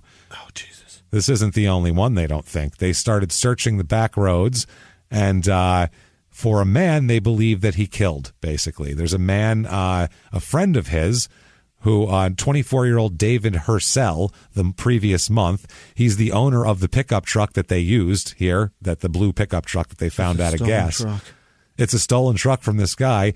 A statement from the sheriff's department said that Willis, Gypsy, Junebug, and Hercel were all friends, and that one day in mid-January, all 3 were at home, were at a home that Gypsy and Junebug shared. And, quote, Comer and Hercel left in the truck belonging to Hercel. Later that evening, Comer returned in Hercel's truck alone. So they figured that pretty logical conclusion there. Yep. So they end up searching the back roads, trying to find him in the woods somewhere, in the wilderness somewhere. So he's got a lot going on here. They searched along Highway 50 from Sacramento to Placerville. So now what ends up happening is Willis, Junebug, immediately says, well, I'll fucking testify against him in a heartbeat. I don't give a fuck. So she flips on him real quick. Good. She pleads guilty to 1 count of kidnapping in exchange for the testimony. That's her thing here. The other charges against her are all dropped, and she is sentenced to 8 years in prison. So 8 years, and Tracy does tell the authorities that she helped her escape. So that's nice. But she just got more time than he got for raping a child at knife point. Yep. I was just exactly where I was going with that. Unbelievable. That's fucking wild, isn't it? That is crazy for her. And granted, she did make a horrible decision to go along with the guy, but perhaps she thought he's changed, or I can change him, or whatever. Or I can change, or he won't kill a guy and then repeatedly rape a woman while hog-tying her boyfriend and shooting a puppy. I mean, it's hard to imagine that's going to happen, all of this shit. Like, no matter, even if you know the guy's a bad guy. So the trial comes around in 88. This is the defense attorney, Steinley is his name. This is his first murder case. Great. A death penalty case, by the way, because they're going for the death penalty. You can't allow this shit to happen. You can't. You can't. I mean, at some point, you've got to do your first one. But it can't be a death penalty case. Yeah, but you can't do 10 death penalty cases without doing 1 death penalty case. But he hasn't done any murders, period. Okay, that's you need to do like a second degree, a manslaughter. Let's work up to it. Work up to death penalty, man. That's because the law there too it's all nuanced. It's very different. You need to be doing it. So it's He's no murders. He's like, yeah, some guy who fucking carjacked somebody the week before, and now he's like, oh boy, the electric chair. Shit. So, unless this is what he got into this shit for, you know what I mean? Yeah, maybe that's what he's all about. He says, the lawyer says, I don't make moral judgments. A lot of people have a hard time understanding that, but I got good training as a young lawyer. So he says he's ready to go. Okay. Ready to do it. Now, Gypsy wants the murder case and the Tracy and Richard case severed. He doesn't want them tried together. Well, because it's the same night, man. The weird part is about this whole shit is that he says he'll happily plead to the murder, no problem there. He'll even testify that he did it. He's like, I don't give a fuck. I'll testify. Or he'll say, I'm sorry, he doesn't say that he'll testify and plead guilty, but he says if they're severed, he'd like to testify in the murder trial, but he won't testify in the other trial. Okay. In the sexual assault trial. That looks bad. In the rape and dog killing and all that shit. He's been to prison and he knows how people are treated who have done sexual horrible things and animal cruelty, shit like that. There's honor amongst thieves. He knows. Yeah. And he'd rather be treated like a hero in there as or be feared in there as a murderer rather than targeted as the monster that he is. And have the court record of him answering all these questions and shit like that. So, Jesus Christ, he wants it severed, and they talk about everything, and they said the evidence clearly indicates murder, armed robbery offenses against Larry Pritchard and all the other ones against Tracy and Richard, the whole deal, and they said that it has to be tried together because it was all part of a continuing effort to obtain money and supplies. Right. It was all one fluid motion, basically. They said that they conclude that the charges are connected together in their commission and were part of a common scheme or plan. And they were also, they said this is what the statute says, so you're there. And it's the only reason she got raped and tied up and all of this stuff is because you can't buy hotel rooms with fishing wire, and when that's all you get from your pilfering of that dead body, I hate to make it awful but that's what he he's depersonalized and dehumanized him already. You know what I mean? That's what I mean. For it to be about money and to get nothing out of it, that's the reason that all this other shit happened. You can't separate it. Well, also he'll say. One of his defenses is, I'm not guilty of robbery with him because he didn't have anything to fucking steal. Okay. That's one of the things he says. He had nothing to steal. It was but you tried to steal something, whether he had something or not. And you took his dog and his gun. So, and his badge. Pups are pretty expensive. Very. So, now, Willis ended up testifying that she was unwillingly ordered to accompany him with her children and was forced to participate in all of this. And basically, he threatened us. Is her testimony? Because obviously they said, "Well, you were there. What did you do?" And so there's that. As much as accomplices. During the trial, he does not make an appearance. Gypsy wants no part of the trial. Much like Richard Ramirez, Richard Ramirez a lot of the time didn't come to the trial. He just didn't feel like it. Yeah. He doesn't want any part of this fucking trial. He stays in the cell, doesn't want to come to court, so refuses. All right. So, do you, babe? Do you? Richard testifies that, they came to their camp posing as law enforcement agents, kidnapped them. They were, he described how they were tied up and told they'd be shot to death. And then Tracy gets on the stand and gives great detail about what happened to her, which that's not going to look good for you there. That's asshole. Bad. Yeah. That looks real bad. Talks about wandering barefoot through the desert and all this type of shit to get away from that. Looks bad. Then the prosecutor comes on and for the closing argument.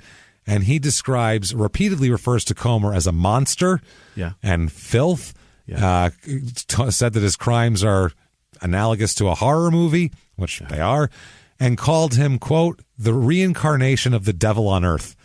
So, he got pretty lofty with the language there. Yeah, he got biblical with that shit. So the prosecutor said, quote, Geneva Williams was never charged, is not charged in this case with homicide. We could never prove or thought we could prove that Geneva Willis had anything to do with the homicide also, because that was one of the questions that he knew the jurors would have there. Anyway, finally here, the prosecutor's statement also, in his closing argument, he said that Pritchard was robbed immediately after he was killed and then he was robbed at the campsite, which are wrong because he went to his campsite to take it. So there was an objection there. It went back and forth a little bit with immediately. How long is immediately? Who fucking cares? After all the rape shit, no one cares about immediately or 5 minutes later or any of that shit. But he was trying to say it's not part of the same act, so you shouldn't kill me. So the verdict comes in, 5 hours of deliberation for this, which I don't know how it would take that long for this, but 5 hours, and they say guilty of everything. 1 count of first-degree murder, 3 counts of armed robbery, 2 counts of kidnapping, 2 counts of aggravated assault, 3 counts of sexual abuse, and 2 counts of sexual assault. Jesus. It's a lot. Somehow that doesn't even tell the story. No. With all those charges, it does not say how much of a fucking death-deserving piece of shit this guy is. It doesn't describe the depravity of this at all. You know what I mean? So the reaction here a little bit, the victim, Tracy, said that she would trust in the judge to give a fair sentence, adding, quote, "I'm not averse to the death penalty." If you'd like to kill this asshole, I'm on board. You know what I mean? That's what she says. Can you grab a hold of his cock while you do it and just pull yank on it real hard? Yeah, pull it down like it's like one of those eye-washing things in science class in 10th grade. You know what I mean? Just yank on that chain. Good yank. Flood the whole room. One of those. Like your eyes are burning with acid and you can't wait for the just cold refreshment of clean water. Pull it. I flooded the entire second floor once. Did you? That was hilarious. Yeah, we didn't know it would do that. We thought it would go and you could like stop it, but you pull it and it just dumps like 1,000 gallons of water out. There's nothing you can do. And the fucking classroom, it didn't have a drain. It was just a classroom that had it with no fucking drain. So it just poured out through the halls, down the stair. It was a mess. It was a disaster. I think they sounds had to to me take like the engineer's fault, not yours. That's what I'm saying. Put a drain there. How did I think this is going to continue for 4 minutes of straight water coming down with no drainage possible? How was I to know that? How do you, A, not have a drain, but B, if you've got an on switch, where the fuck is off? That's the other thing. How do I turn it off? I mean, it's supposed to be so you can keep it on and just keep washing your eyes out, obviously, but it would help to have a drain if we're going to do that. Not just a linoleum classroom floor that leads out into a second floor hallway. If Not you've good. got nowhere for it to go, at least tell me how to stop it. Something. So he's found guilty. He's going to be sentenced soon. While he's in prison awaiting sentencing, he's caught in prison with just a huge shank, just a giant fucking blade, as he gets caught a lot. Yeah. They found him. They found an 8-inch long ice pick like knife inside a canister of baby powder during a cell shakedown. That's not where those go. Whoa, that's a big knife. That's a big knife. Why is he allowed that much baby powder to have something that can hold 8 inches? That's a big fucking bottle. Like a full-size bottle of baby powder, I guess. It's cheaper to buy that way, I suppose. You had a Costco size? I guess. I mean, they should implement like TSA rules, I suppose. Yeah. You get little 2 tiny ounces at a time, babe. That's it. So he's charged with promoting jail contraband, which that carries a 14-year prison term. And the public defender said that he should be acquitted of this charge because there's insufficient evidence that he even knew the knife was in the canister. He could have bought it from Walgreens like that for all he knows. Yeah, you know. So during Johnson did bad shit with their aspirin. We don't know how. We don't know what happened. We don't know what they're doing with their baby powder. Generally, jail rule is anything in your cell you put there. So that's yours. That's it. Yeah. That's yours now. You should have searched it before you went in there, so you don't want to get in trouble for it. That's like their rules. So, he waived his right to attend a trial, saying he'd prefer to remain in his cell on this charge. He said he told the deputies and his lawyer, quote, "Send a bus when they're ready to take me to prison." That's what he said. I'll be in my fucking cell. I'm not interested in being out there. Okay. So they thought about not charging him with the knife, actually.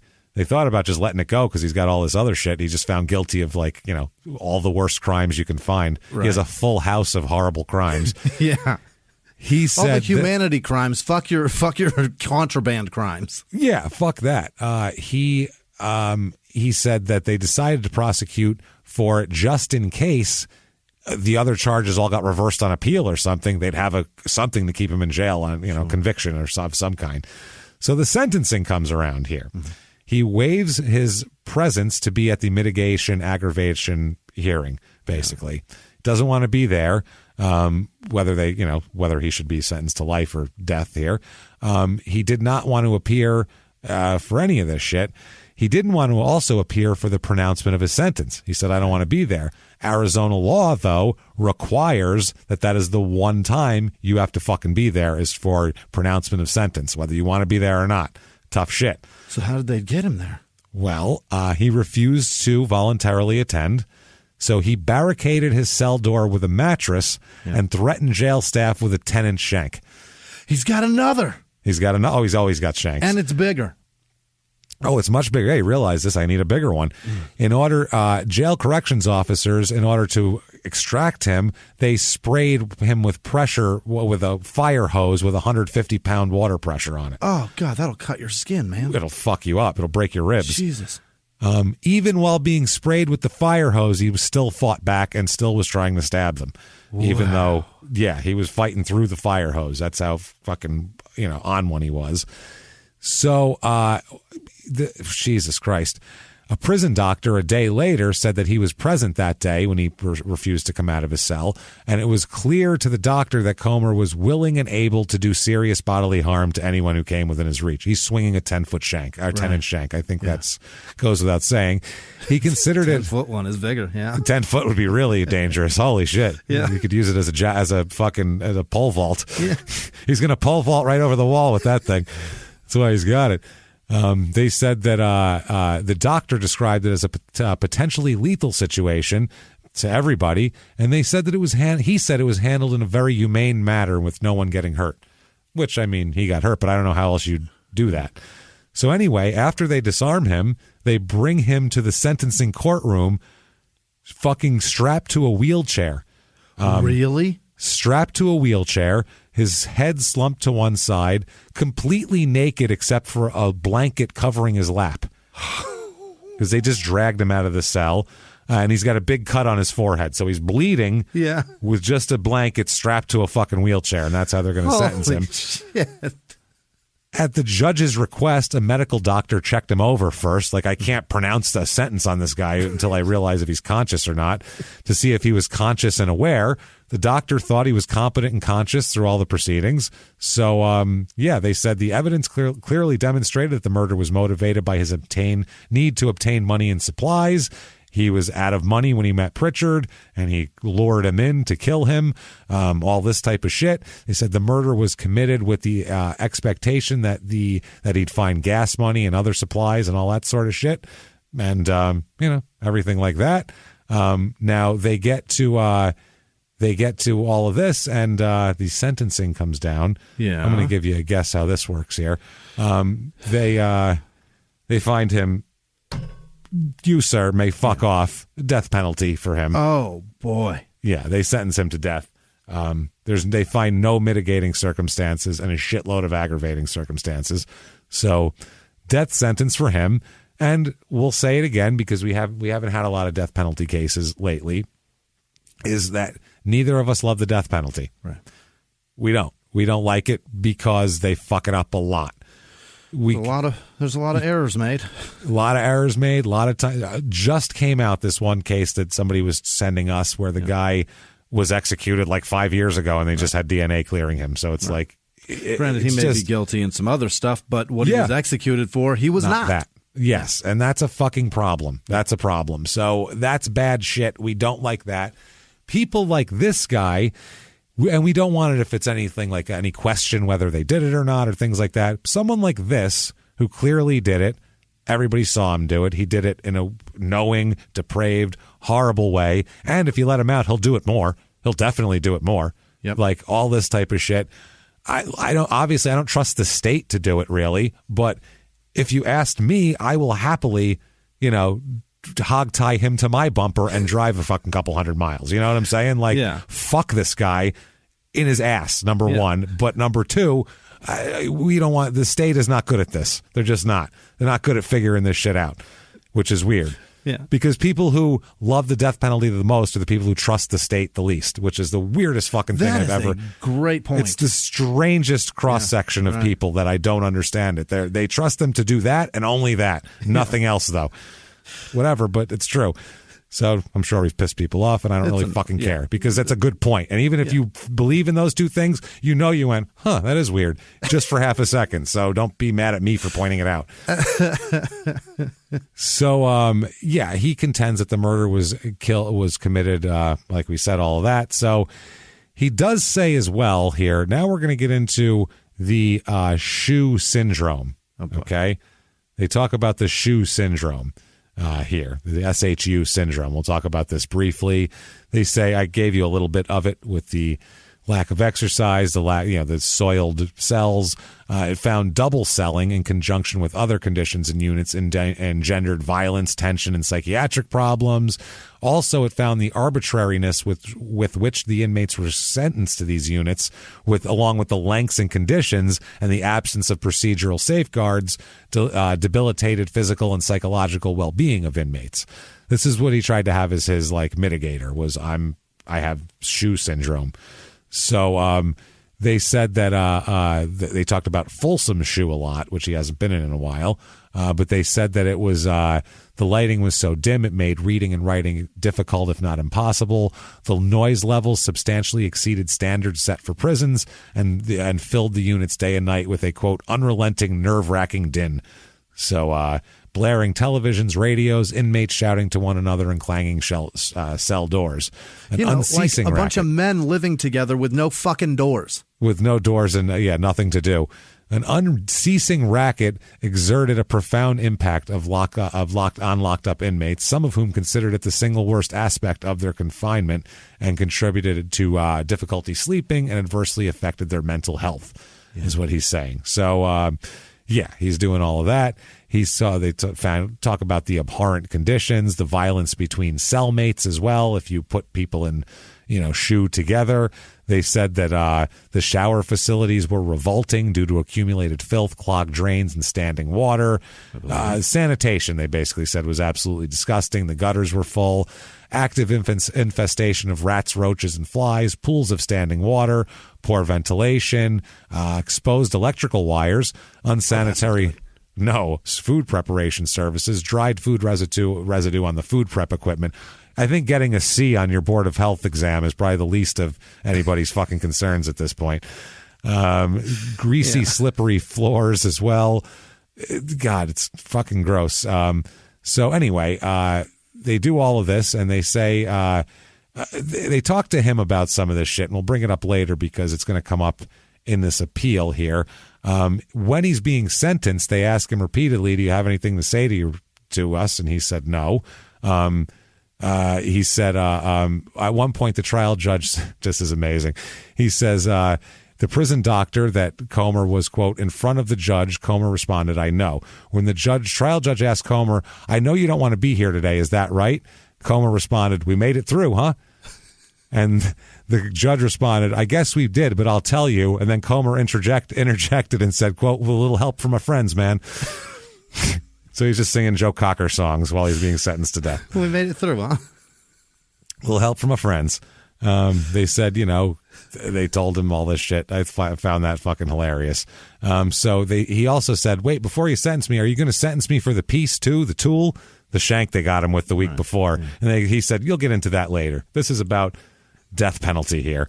So 91 he appeals. He's so casual, James.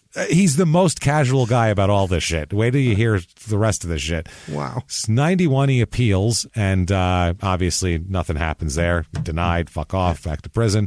1994, a movie is made about this. What? Called Terror in the Night. No. Is the name of it. It stars Justine Bateman. Really? Yeah. Is she Tracy? I assume she's probably Junebug. Really? I'm thinking. Yeah. It just seems like that.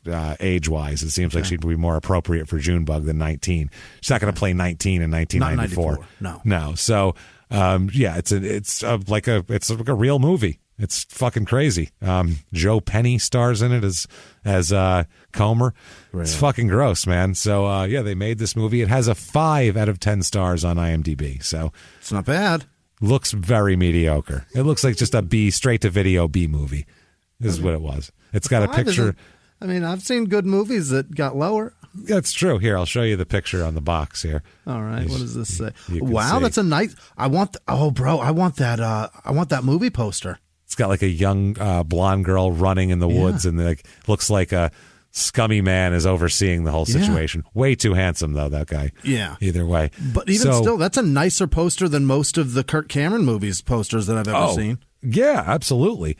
So it's 1998. The trial court, the state court denies his petition on the grounds that his claims are procedurally precluded here. So they deny him reviews of things that year. Now let's talk about his prison conduct, because it's wild. Yeah. He, talking about the unit he's in now in Arizona, it's SMU 2.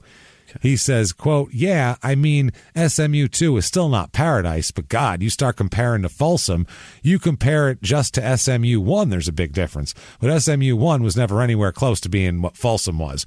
We're talking about what, 23 years ago was Folsom? We're talking SMU 1 was 15 years ago, and then we're talking SMU 2. I've been there for what, 6-7 years?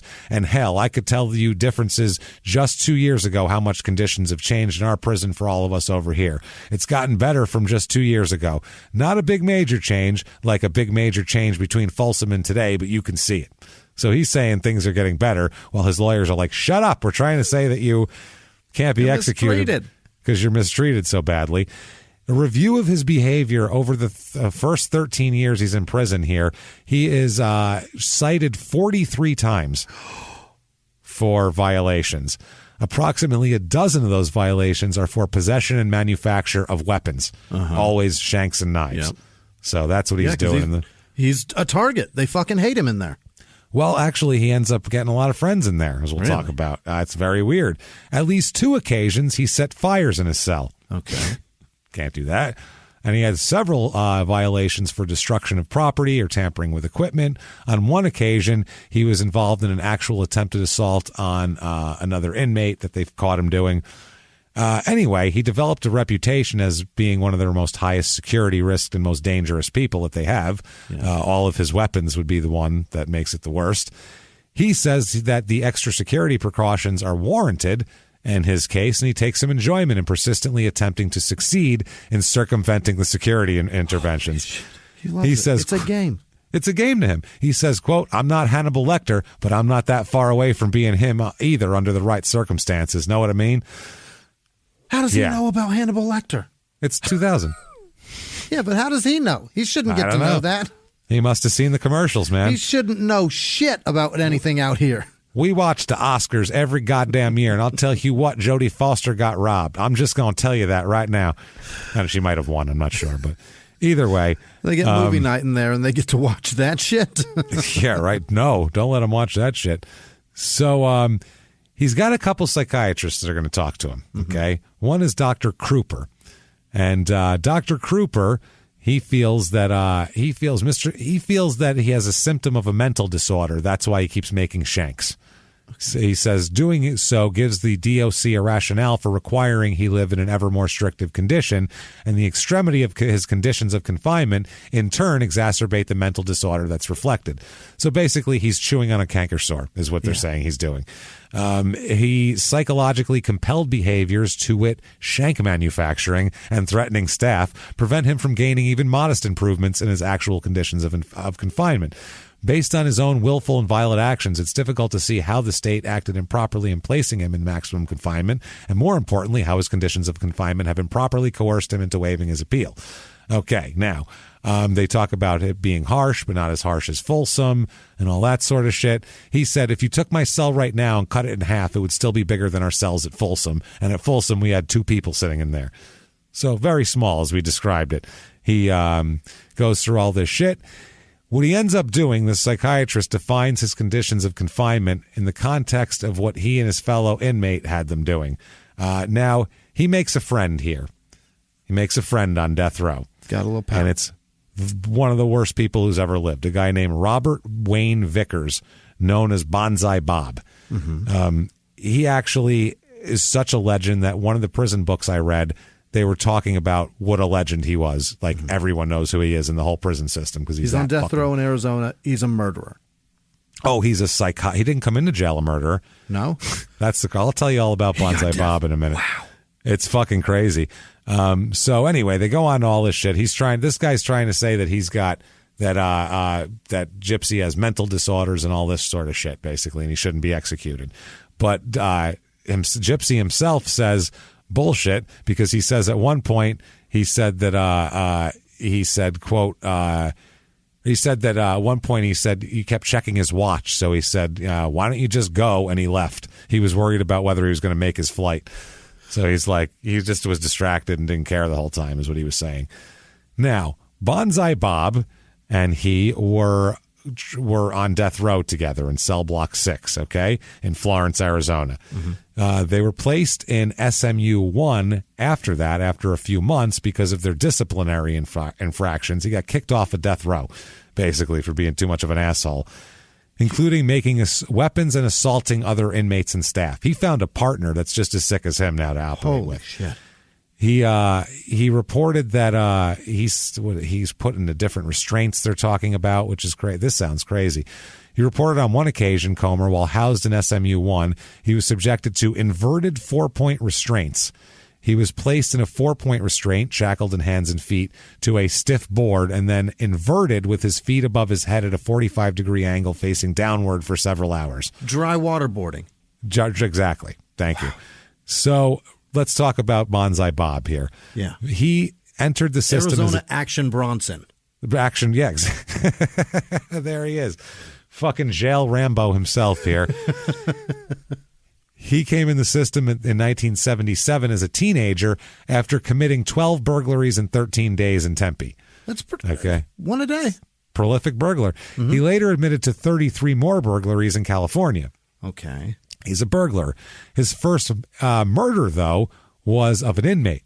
He didn't know, not a murderer before that. Frank Posiano, who he sought out as his cellmate because this guy had a TV. At one point, he wanted to be cellmates with the guy with the TV.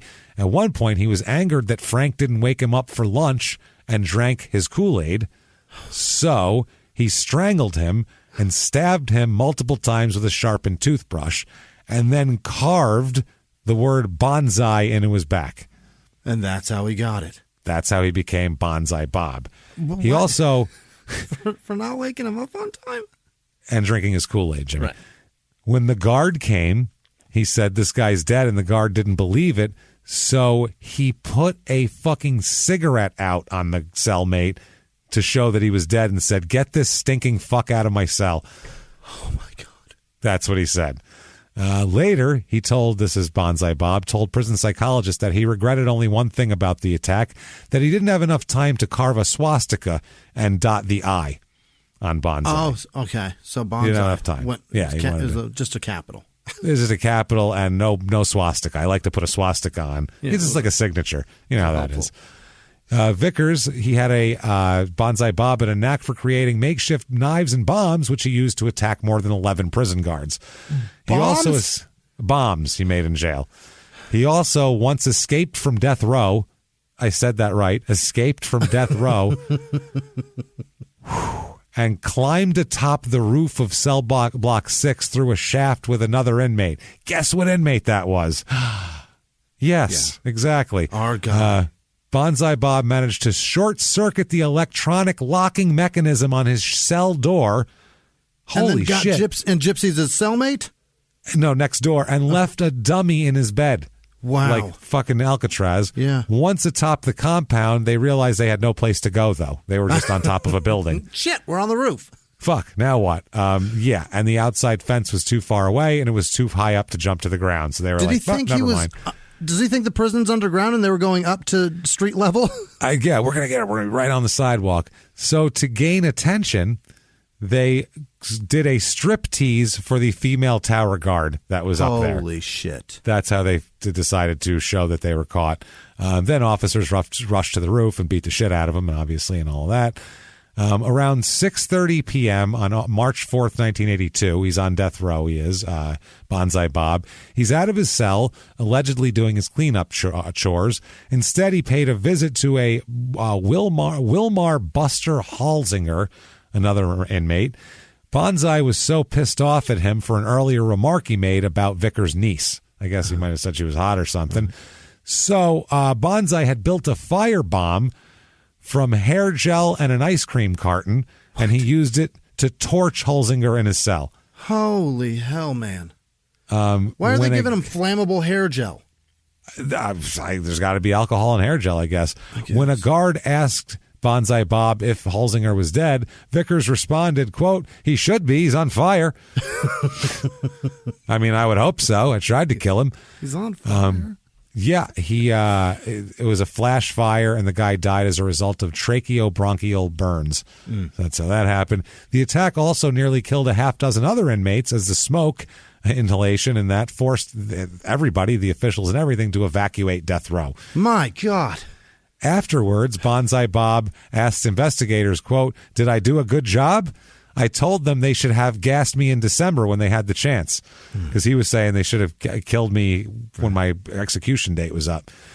So at that point, he demanded the death penalty. He wrote a letter to the governor where he wrote, quote, "So what's the holdup, fella?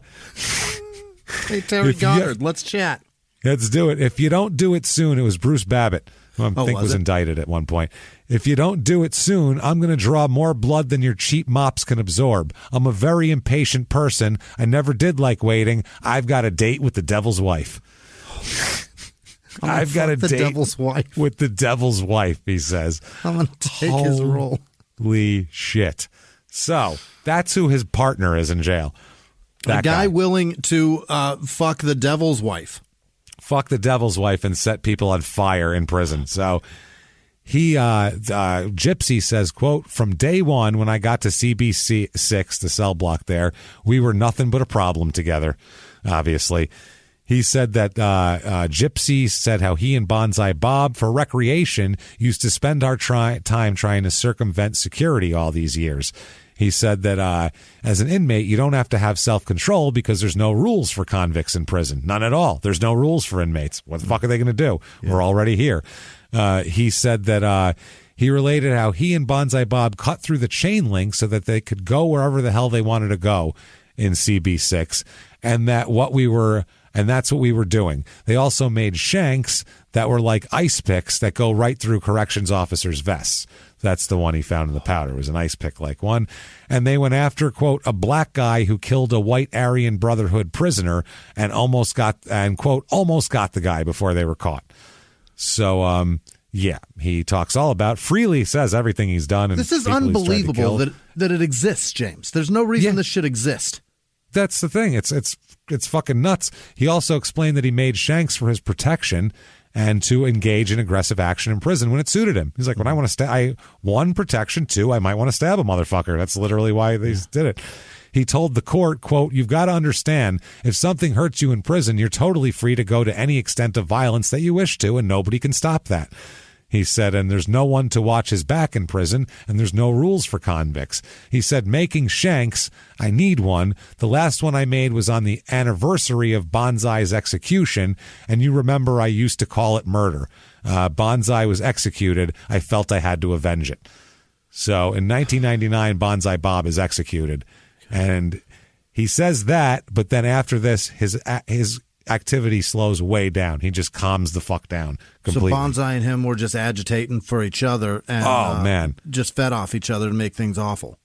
Yeah, absolutely. They were just terrible people to have together. He said that it was his choice. He said, quote, "I didn't hear any of the DOC officers come in there and tell me to make any shank. That was me. I made it myself. That was my choice. I made the same choice not to make them anymore if I wanted to." So that's what he's doing here. He says that that this was from when his psychiatrist, Dr. Coopers, said that when Comer arrived in Folsom, there were 6 stabbings that week, and he began to make shanks in self-defense. Now, he's executed in 99. Bonsai Bob. Last meal, by the way, 2 green chili burritos, French fries with ketchup, vanilla ice cream, cream soda, and 1 cigarette. Not bad. Yeah, that's what he did. Pretty good. Yeah, not. Green chili, and listen, Southern Arizona green chili burros, you can't fuck with those. Those are solid. That's a good choice. I don't like green chilies. Not into it. I'll take a carne asada burrito any day, but Keep those fucking chilies away from me. So what's his name here? Gypsy talks about Bonsai Bob. Yeah. And he says, quote, he was not just a friend. He was my brother. We spilled blood together. We kept each other going. We watched each other's backs, survived day to day. Everybody knew if they messed with one of us, they had to take out both of us. You don't find that in prison. I would give my life for him as he would for me. We shared loyalty, honor, tribe, brotherhood, friendship, and kinship. Yeah. So that's his eulogy of his buddy there. Yeah. He starts to chill out after that, though. He really does. A lot of it, he does 300 laps around his cell, make a mile, he said. So he keeps track of that. He measured it, yeah. He measures it. He tries to do about 20 miles a day, he says. Oh, holy shit. I don't know if he gets to that, but that's what he's trying to do. That's 6,000 laps? I don't think you'd have time to do that. How can you know what I mean? I don't think you'd have time. He has 4 teardrop tattoos now, by the way. Okay. Up from 2 at an earlier time. He cut his hair short, clean shaven, polite with strangers, they say. He's even got a girlfriend now. Oh, my God. This guy, okay, everybody, you know what? You can find someone. You can. And I'm saying this, especially guys, you can find someone. This guy is in prison. He raped a child, killed a man, raped a woman, and killed a puppy, and he found a woman who will fuck him. Think about that. How... I mean, dude, that's a lot, you know? If he can find that, she can't even fuck him. Like, if he can find that, imagine what you could find if you're a free person. Honestly. Come on, man. Oh, get it together, guys. She's a nurse named Amy Young who visits once a week. You could get so much better, Amy. Come on, Amy. Jesus Christ. So... 1998, he's got a habeas deal here. We'll talk about that. They said that Comer claims that the trial court failed to sever the charges, which we talked about. They failed to sever the counts, violated his constitutional right to testify because he would have testified on the one, but not the other. Yeah. So putting them together means he couldn't testify at all. He also called for prosecutorial misconduct during the closing argument, deprived him of a fair trial, calling him the devil on earth and a monster and filth and all that stuff. He says. He also says that they wouldn't let his attorney strike 2 jurors if they wanted to strike. So he says his due process was violated here. The severance claims, he says they should not have been joined, like we talked about. He also complains about being sentenced in shackles because he was shackled to a wheelchair. He said that he was beaten and tattooed, and that certainly increased the perception of his dangerousness because he was so fucked up. If he had been sentenced before a jury, these circumstances would have given rise to a prejudice, but they said he was sentenced by a judge, so who fucking cares? The judge knows him, knows about him, and shouldn't be affected by things like appearance. Right. So anyway, they said the dehumanizing effect was compounded by the fact that the final sentencing hearing was one of the few times that the judge had seen Comer. Well, he could have come any time. Mm-hmm. He chose not to go there. So, I mean, I don't know how that's the judge's fault at that point. They said, furthermore, the appearance of this naked, bleeding, shackled man was a severe affront to the dignity and decorum of the judicial proceedings. This is the appeals court saying this. Really? We have never before read of a man being sentenced to death or even presented to a court under such circumstances. Well believed. Even inmates in solitary confinement have a dignitary interest in being clothed. Yeah. Clothes are even if it's the prison uniform. Right.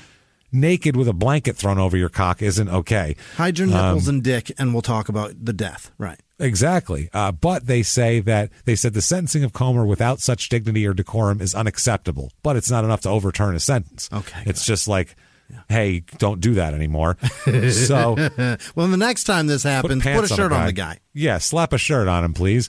So it's after this that he goes, you know what? Fuck this. I withdraw my appeal. Kill me. I want to die. Really? Kill me. Now he's done. He's done. I want a threesome with the devil's wife. Oh, me, Bonsai Bob. We're going to give her an Eiffel Tower like you never believed before. We call it the devil's Eiffel Tower right there. Boy. Right in the red ass. It's going to be good. So he writes a letter to the court where he stated, quote, everybody listen up real good now and pay attention so the second half of this evaluation can proceed without hitches and not be drawn out for the next 10 years. He says that the warning that, quote, he will live off only inmate store until his execution date. So only the commissary items. He won't eat the food given to him. Right. He said, so if I become not competent because of all this bullshit ADOC has put me through, oh well. And then he says that he's not going to back down or give up and working to pull this appeal if it takes 3 more months or 20 years. Okay. So he even said at January 2002, he thanked Pete Eckerstrom for sending him a Christmas card. This was an attorney, and noted that the absence, he basically said, there's no chance of me being released. He said, quote, you guys can't help me. I'm way past helping. You put down a hurt, sick dog. I want to have the same consideration. I know how you feel, Peter. I do. I've told you before I'm probably more anti-death penalty than you'll ever be. If there was any way to make me right, dang, Pete, I'd try it, but there isn't. Then he tells a judge he really wants it withdrawn. He said, quote, a couple years ago, I'd have chopped your head off just for looking crossways at me. A judge he says this to, for no reason at all. I'm still the same guy I was back then, but a lot of things have meaning for me now, like my victims. It's just time to end it. So same hood, same number. It's all good.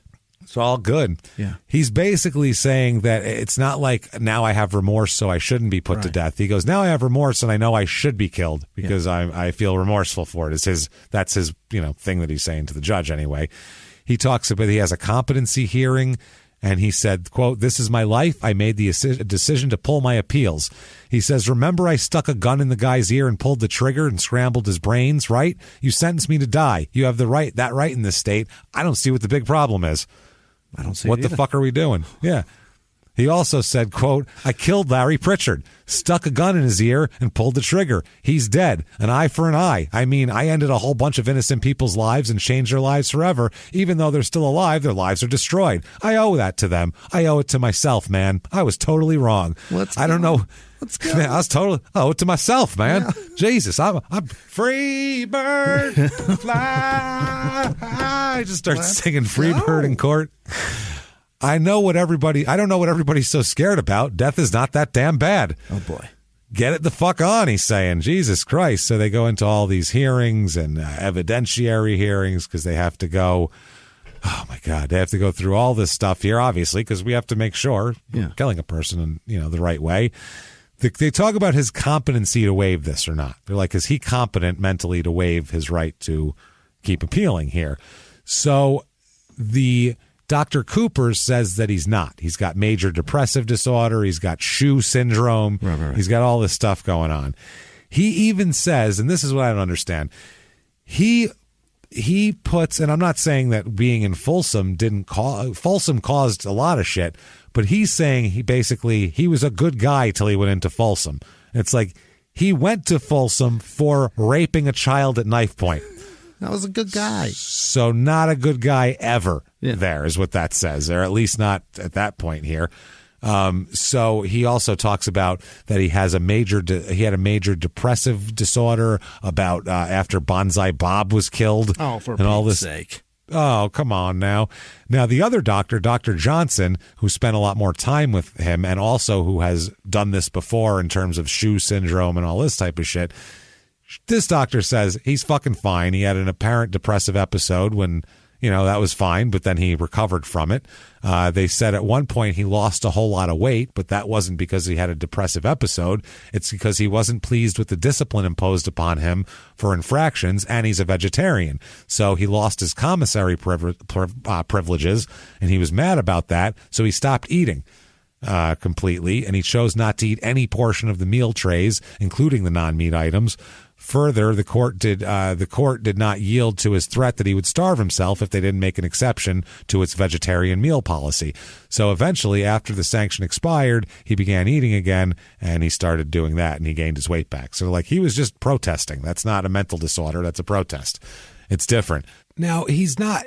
Basically, they're trying to say he's not competent, and he's like, no, and the psychiatrist is saying, no, he's very competent. He's not stupid. They're saying, he's totally doesn't know what's going on, basically, is what his lawyers are saying. And he's saying, actually, I do. And the court finds that writing for him, he would journal and he'd write letters to people. And they said that he would write that he's frustrated or he's aggravated. He'd write down his feelings. He knows what's going on.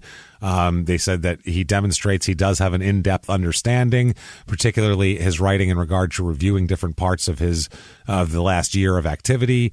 He wrote, quote, "If we did this all over, started today and started all over with everything I've been taught this last couple of years, I would not have done something like that," meaning appeal the death penalty. Okay. He says, "You see how I've evolved to that. When I tell you that I didn't never appeal it, I have never. I'll tell you right now, I have never appealed it. But see, that's joint talk."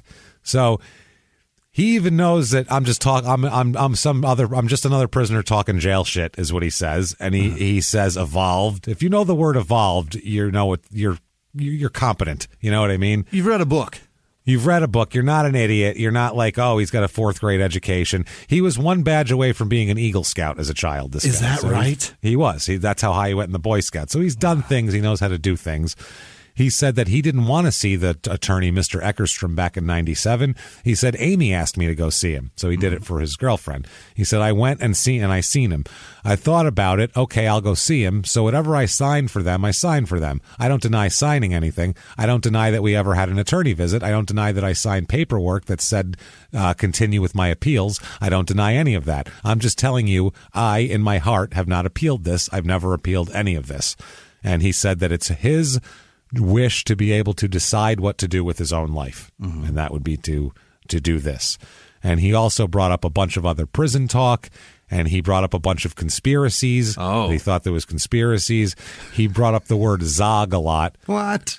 Which is prison for Zionist occupational government, which is Aryan Brotherhood talk. Yeah. That's what they use for conspiracy. They use that instead. I thought he was talking some alien shit. Yeah, right. Jesus Christ, talking wait till some Zog weird... gets here. You wait till Zog comes down from Pizza Planet, and it's going to be on. Was that Zerg? Zerg, it was. Yeah, Zerg, whatever, same shit. So. They said that they're talking about him. They say to him, this is in court, you've heard and we've talked about a lot that could happen in your habeas is considered by the appellate courts. And I think you've said you believe from everything you've been told and everything that you've read, you have good prospects for new sentencing based on dragging him into court and fucking, shackles and all that shit. And he says, yes, ma'am. So she says, so that would mean if you got another sentencing, you understand that you might not get the death penalty. And he said, yes, ma'am. And she said, you might even get a new trial. And he said, yes. And they said, you could have a not guilty verdict in your favor and you'd be out on the street, right? And he said, no. And the attorney said, why not? And he said, I wouldn't pull all the people through another trial. I'd just go up there and plead guilty. There's no sense to it. That's what I mean. I've already been lawfully convicted. So they said, you understand that if the government were to try this case 13 years later, by this time the decision's made, and if it was made in your favor, there would be an enormous allowed amount of delay in the proceedings before they tried you. He said, it could be, yes, ma'am. They said, you understand that memories fade over that long time. It's like, you'd have a better chance at trial. And he said, yes, ma'am. They said it's often harder for the government to prove their case. And she said the second time, and the evidence could be destroyed and witnesses could disappear or die. And he said, yes. And those witnesses who are vital in your trial, and you remember your trial, and he says, yes, they might not be around. He said, that's quite possible. They said, so with that possibility that you could not even get a guilty verdict and you'd be out on the street. And he said, quote, he interrupted and he said, I'll never be on the street. I got 300 years. By the way, he got death plus 339 years. Oh, my God. 339 years plus death. I mean, he's I get it. It's a big hill to climb. He said, I got 300 years, 300 some odd years on top of that. On top of that, with my values now, I wouldn't put all the people through another trial, he said. So he said, everything's little, he said, that's what I mean. There's no sense to it. Everything's like little procedural errors. It doesn't come down to whether I did it or not. What Casey Skull called me a monster, which is the prosecutor. Right. And he said, I figure I'd have just as good a chance as I did the first time, maybe even a little bit better of getting the death penalty. So, he goes on all that shit, and he's chilled out a lot, they all said. Really? Since 2001, he hadn't been disciplined once in jail. Really? Not once. He went from 43 in 13 years to 0 in 5 years. What happened his buddy died. In that interim? His buddy died. That's it. His buddy died. That's it. Guards, psychologists, lawyers, and even he says he's matured, mellowed, and become more thoughtful during his prison time, especially after his best friend, Bonsai Bob, died. Yeah. So, Jesus Christ, 2006 comes around. He's still trying to get this going, right? So they had ruled in his favor that they can stop the habeas thing and kill him, basically. Okay, they ruled in his favor. 2006, a federal appeals court overturned it. They overturned the death sentence they overturned his death sentence, basically. So, they talk about this. It's he asked the Ninth U.S. Circuit, it's the last one before the Supreme Court, the U.S. Circuit Court of Appeals in San Francisco, to overturn a lower court ruling denying his appeal, that he changed his mind. The appeals court ruling said that he was competent to waive his appeals, but the majority on this three-judge panel held that the court would be remiss in its duty if it did not provide an appellate review of the claims that the lower court had rejected. Jesus Christ. So finally, March 15, 2007, now he's good to go. Finally granted this whole thing. Federal Appeals Court grants the request here. It was a 14-1 ruling, by the way, on the judges. The Court of Appeals said that they could end the long odyssey of appeals and be executed finally. They said that... in dissent, they said that the one dissenter said they stood behind the original panel saying all of this shit, and Arizona Attorney General Terry Goddard declined to comment, saying, I'm not a part of this decision, so what the fuck are you asking me for, basically, which is smart. So anyway, he goes on. May 22nd, 2007 is execution day. Okay. Execution day here. He will be the first inmate put to death in Arizona since November of 2000. Really? So, yeah, it's a 7-year window goes by there where nobody gets executed. His lawyer described him as extremely insightful and wise about life, which is funny. Said that he and Comer have become close over the years and that he will be extremely sad to see him go. Okay. It's a weird thing to say. K.C. Skull, that's the prosecutor. Jesus, that sounds like a death penalty prosecutor. Yeah, it does. K.C. Skull, good to meet you. Gonna put you in a chair. Nice to see you. Yeah. He threatens his own kids with the chair. Tell you what, you play with that ball in this house, you break that chair, it's going to be the death penalty in here. I swear to God, I will lethally inject every single one of you little bastards. Your friends, too. That's right. They don't even live here. I keep the shit in my bathroom. I swear it's in my medicine cabinet. I will stick you up, son. Don't think I won't. He says that it doesn't matter if Comer has changed. He said, he's very cunning, he's very intelligent. I also know that he was a very nasty guy, but that doesn't change anything. Rehabilitation was never a factor in this case. You do things that are so bad, we don't care if you're rehabilitated. Basically, he's too much of a scumbag to even give a shit about that. Right. He does say, the prosecutor says the case has haunted him, police officers who were involved in it, and the surviving victims. He said everybody's entitled to closure here. Then he talks about poor Tracy there, who was raped repeatedly. He says, quote, she has to get up every day and think that SOB is still breathing somewhere, and I wonder if he'd come and kill me if he had the chance. So that's a good point. By the way, usually there's a lot of protesters and counter-protesters at death penalty things, right, especially if a state hasn't done one in a while. This guy, 17 protesters he drew. That's it. 17 people had an opinion on this, though. That's very low. There was one pro-death penalty protester also there, standing there, and their sign said, now we can't rape and kill anymore or something. Okay. It's like, well, we knew that. So, last meal, Jimmy. Oh, fantastic. Last meal. It's been a long time since we had a last meal. Did he honor Bonsai Bill and do the same thing?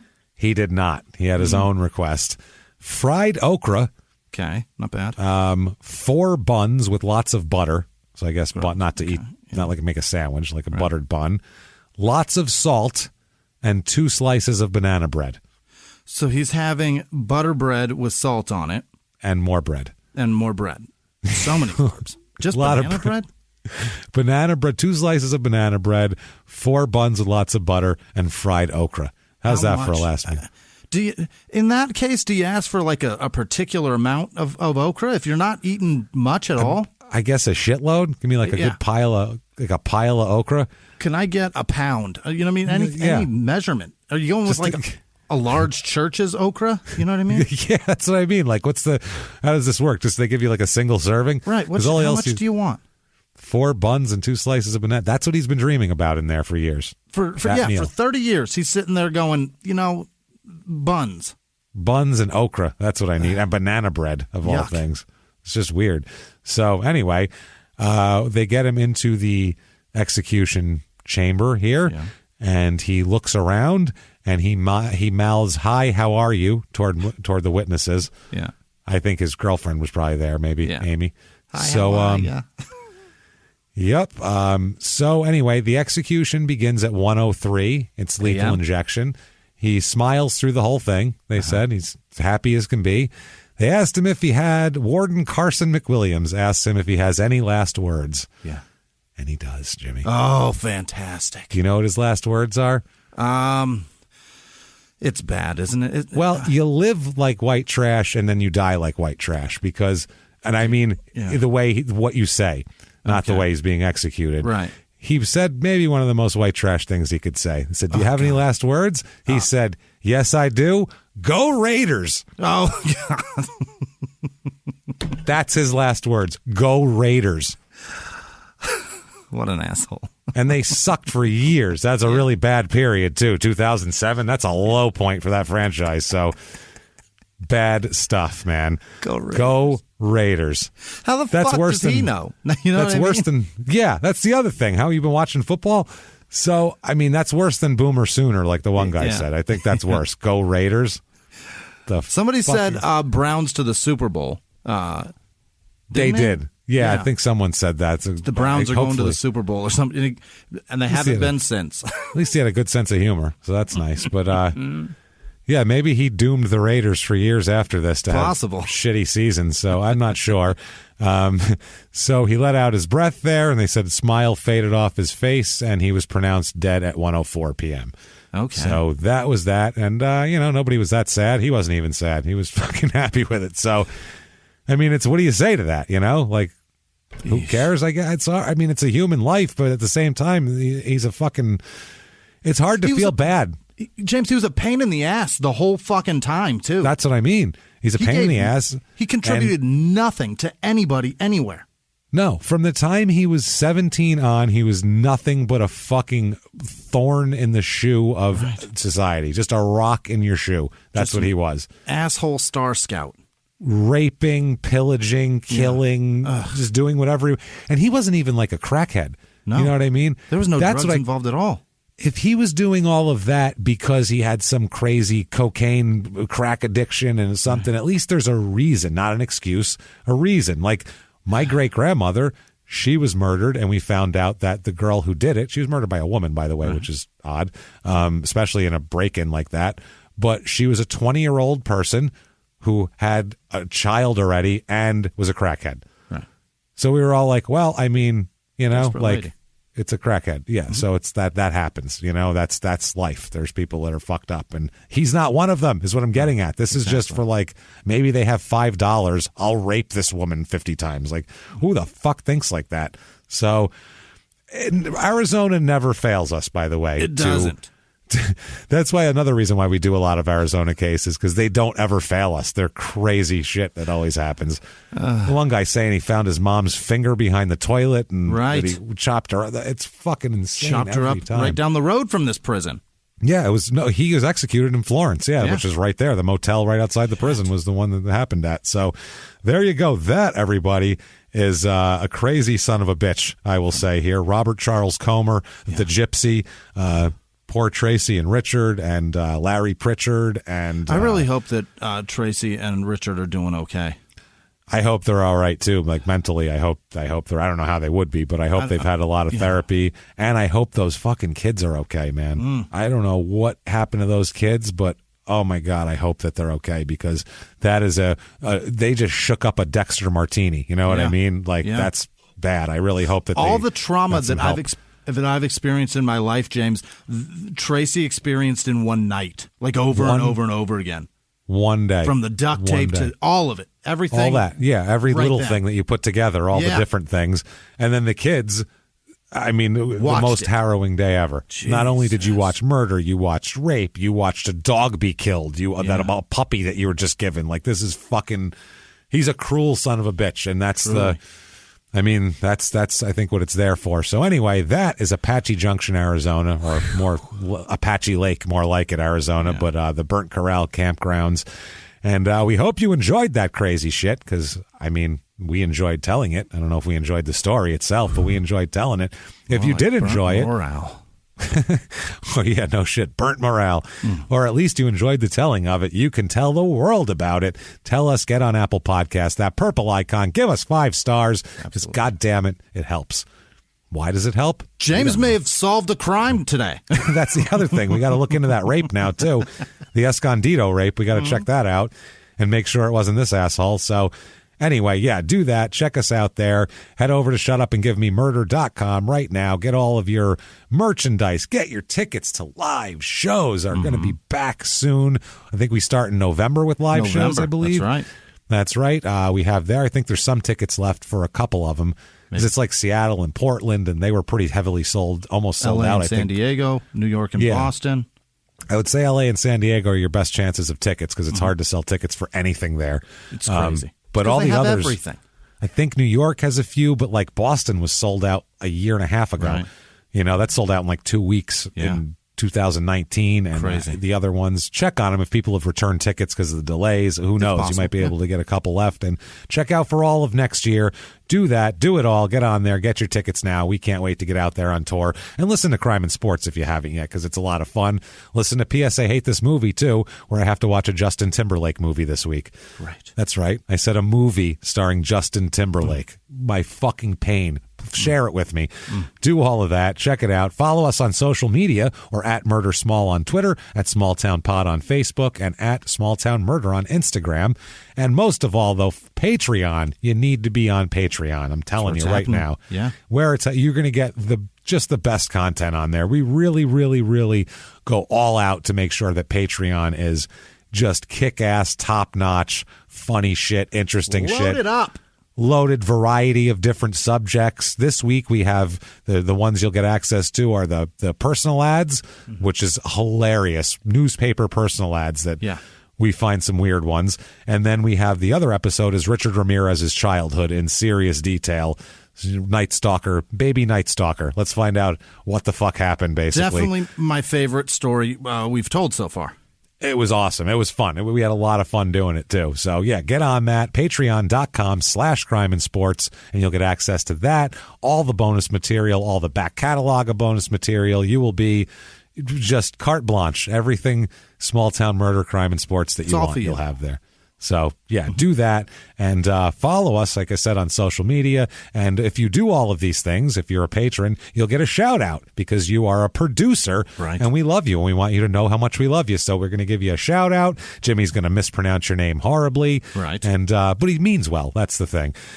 That, or you can just go to PayPal if you just want to have good karma and get a shout out. You can do that as well by going to PayPal using our email address, crimeinsports@gmail.com to do that. Make a one-time donation. And Patreon is patreon.com/crimeinsports. That said, I need to hear the list of the people who would never shoot me in the ear, spread my brains over a campfire, then steal my purebred beagle. You Jimmie, need some happiness? I need happiness. Hit me with those names right goddamn now. This week's executive producers are Jordan Bennett, Travis Tim, who evidently is a 30-year-old virgin, James. He told me that. Oh, my. He divulged that information, and he divulged it via the donation, so I think he wants us to talk about it. Okay, somebody fuck that guy. Please. On the double. Yeah. Speaking of double, Sarah at Double Bubble Cleaning Company and her boyfriend Jason listens to the show. Or no, he doesn't listen to the show. She just wants us to tell him that she listens to, not because she wants to kill him, but just in case he's trying to kill her. She's trying to scope you out. Yeah, that's fine. She's learning. Good move. Good move. Also, executive producers are Chrissy Ann Castaldi, that's Carol Braun. I already said Jordan Bennett. Autumn Palmer, Harmony Bettenhausen, Wilson, Brooke Kale, Melissa Turner, Joanne Ahern, Cindy Marshall. Where else did I go? I said Melissa Turner, Tracy Mitchell, Doc Holiday Hotop, Ava Van Wyck, and Andrea Will, Rachel Ava 3 different ways. Rachel Jones Gundel, and Jeremiah Grother. I'm not sure. That word made me want to burp. Edward O'Reilly also. And you guys truly can't overstate or understate how amazing you guys are. Thank you truly from the bottom of the hearts. Thank you. Other producers this week also are, what did I do? I have it's just, okay. I looked like a fork and knife. I don't know how I did that. You got umlauts. I don't know. Utensils. I'm putting emojis into the. All right. Other producers are Taylor Cozart and Melody Kernatz. Rick is a moderator over at the Discord group, and he lost his father recently, and he says he's over it, but it's still obvious that you're struggling, Rick. Hang in there. Hey, your friends told me to tell you that.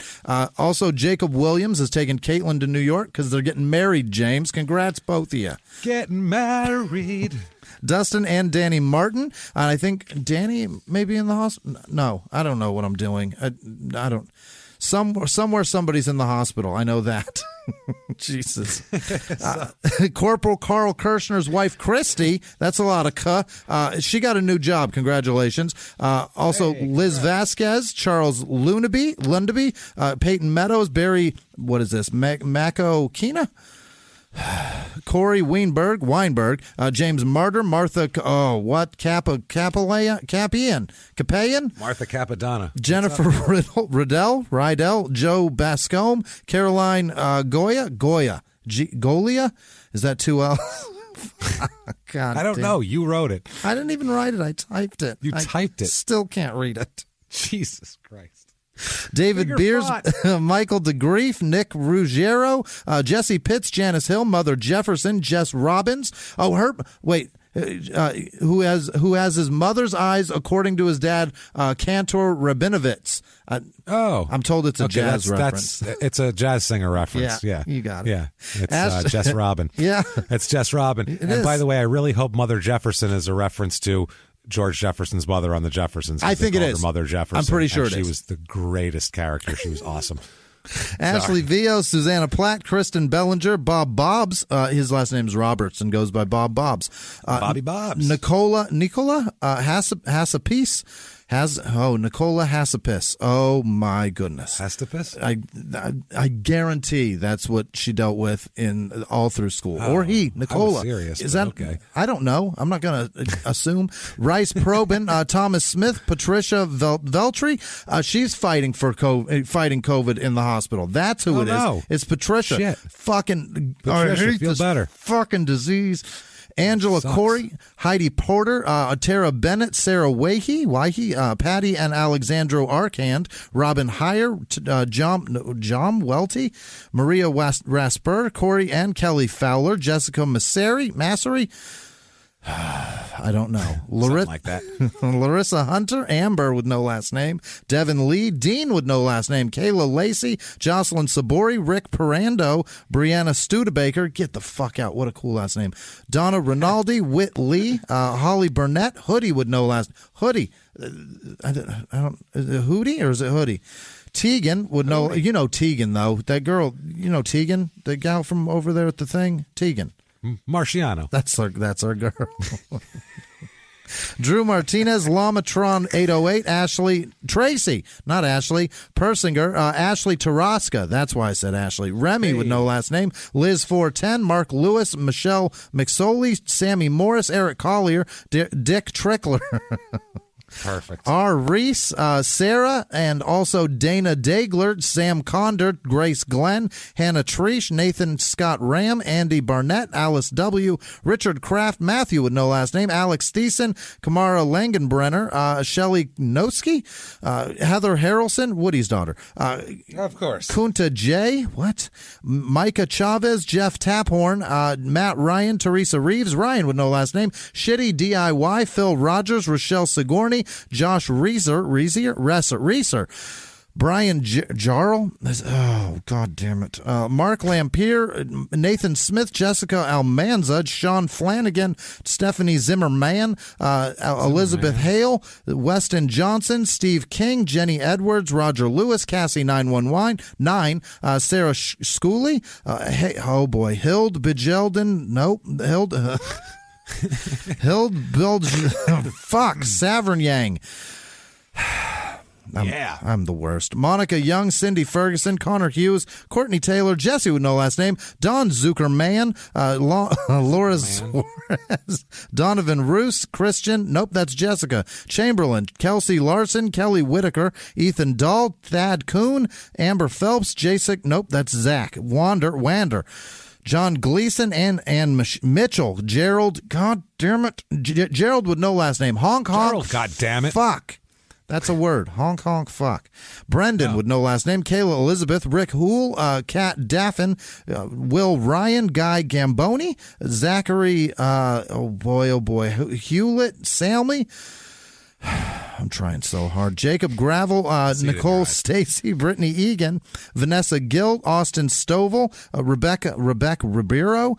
Jeremy with no last name, Alexandra Hunter, Jennifer Mitchell, Annalise Marvel, Aaron Kling, Taylor Forst, Peace Ransom, Mark Vaughn, I think that's Vaught. Laura Hohe, Andrew St. James, Eric Falconer, Lauren Barlow, Reggie Lee, Adrian Olivas, Beth Miller, Ray Grange, Candace Sievert, David Middleditch, Matt Kramer, Cody Shara, Guy Alexander, Bethany Andrews, Christopher Ryman, JC and Patrick, Daniel Criswell, Shelby Parrish, Ron Foster, Jacob Miranda, Lucas Cantu III. God damn it, Lily Lincoln. Yeah. Jamek, and then also Cass M, Ethan Kopcho, Christina McNearney, Brad Fogel, hi, Tristan Evans, Maria Ricks, Chris Piaskowski. I'm really doing it tough this week. I'm trying. So Brianna Petrone, Andy with no last name, Amy Turner, Claire with no last name, Andy Schultz, Daniel and Katie James, Matt H, SF, I think that's the whole town of San Francisco, Brad Holland, Michael Beecher, Alicia with no last name, JT Lewis, Christopher Lee Young, Kayla Allen, Travis Schul, Brad Hardesty, John Keefe. That was the name of a basketball player, wasn't it? Keefe? Was it Matt Keefe? That's a Keefe. O'Keefe. Is there an O'Keefe? O'Keefe. Kevin? Keith? I don't remember. Courtney Thaxton, Kevin Abbott, Nicola H., Tracy Quint, Leslie Kretschmer, Darius Ladson, Quaintly, Hunter Gonzo, Maya, also Jess. No last names for either of them. Do you know them? I think you do. I think that's Worcestershire. The Worcestershire fortune. Kristen Aldrich, Lauren Schultz, Stephen Vaughn, James Bradford, Noah Paxton, Amy Carroll, Jeremiah Mueller, Ashley Stewart, Brody Maynard, Shelby Hughes, Austin O'Neill, Chrissy B, Dustin Wortham, Betsy Lou Brixon, the Glens, the whole family, I think, John David Cubizin, Chris Kelm,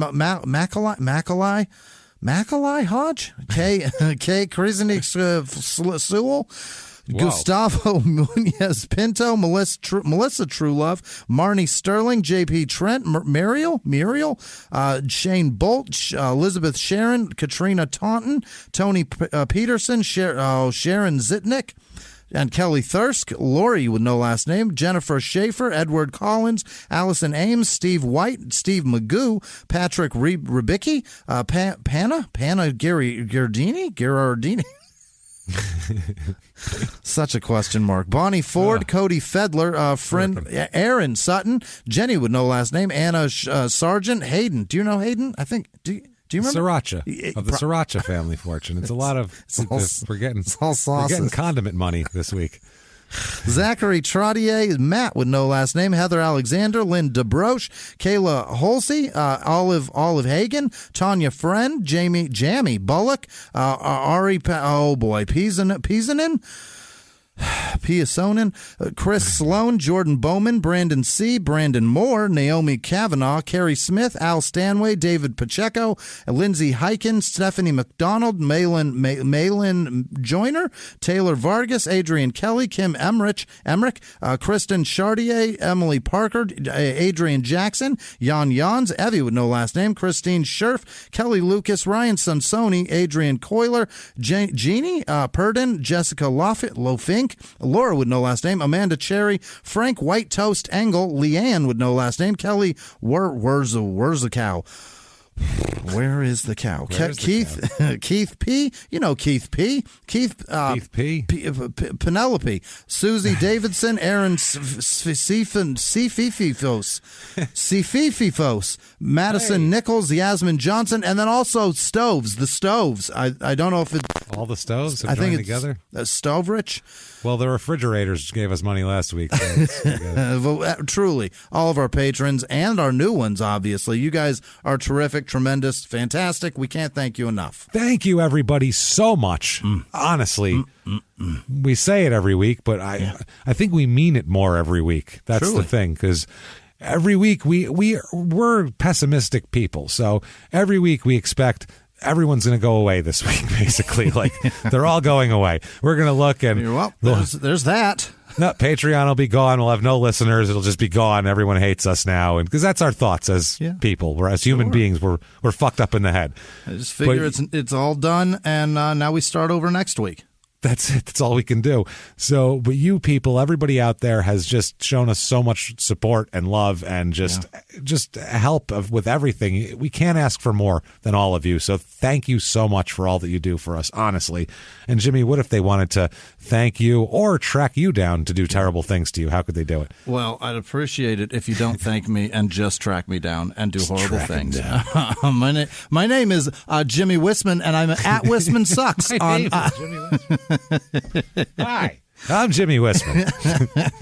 At Whisman Sucks on Twitter and Instagram. That's where I reside, and I've been trying my best to do more on Instagram, because that one is so much more fun. It's a monster, man, and you guys respond terrifically. So thank you so much. Where can they find you, James? Absolutely. I am at Jimmie P is funny. I have no time for Instagram because you'd have no shows if I did that. So, but you'll find me on Twitter and other places. I think I have in my Instagram. I just don't do anything on it because I'm like, oh God, this is another whole thing I have to do now. 0 followers, 0 posts, you follow 0 posts, like 5,000 followers. Yeah, it's true. Yeah, I don't even have a profile picture up.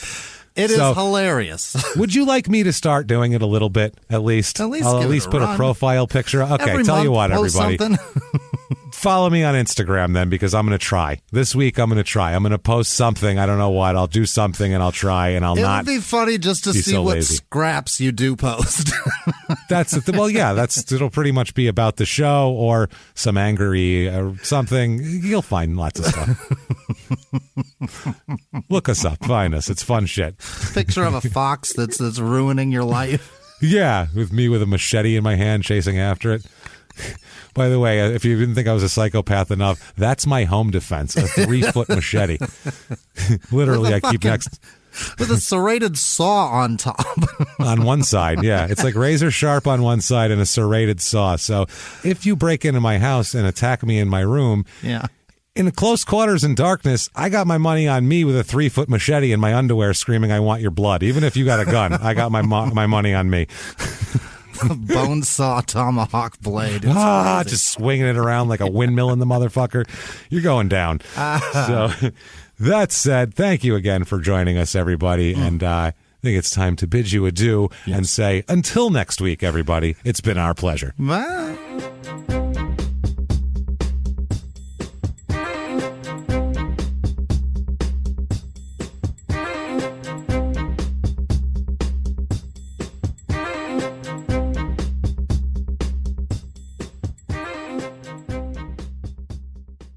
If you like Small Town Murder, you can listen early and ad-free now by joining Wondery Plus in the Wondery app or on Apple Podcasts. Prime members can listen early and ad-free on Amazon Music. Before you go, tell us about yourself by filling out a short survey at Wondery.com/survey. Wayfair's President's Day clearance is on. Right now through February 18th, get Wayfair's best deal since Black Friday with fast and easy shipping straight to your door. Save up to 70% off now at Wayfair.com. Wayfair, every style, every home.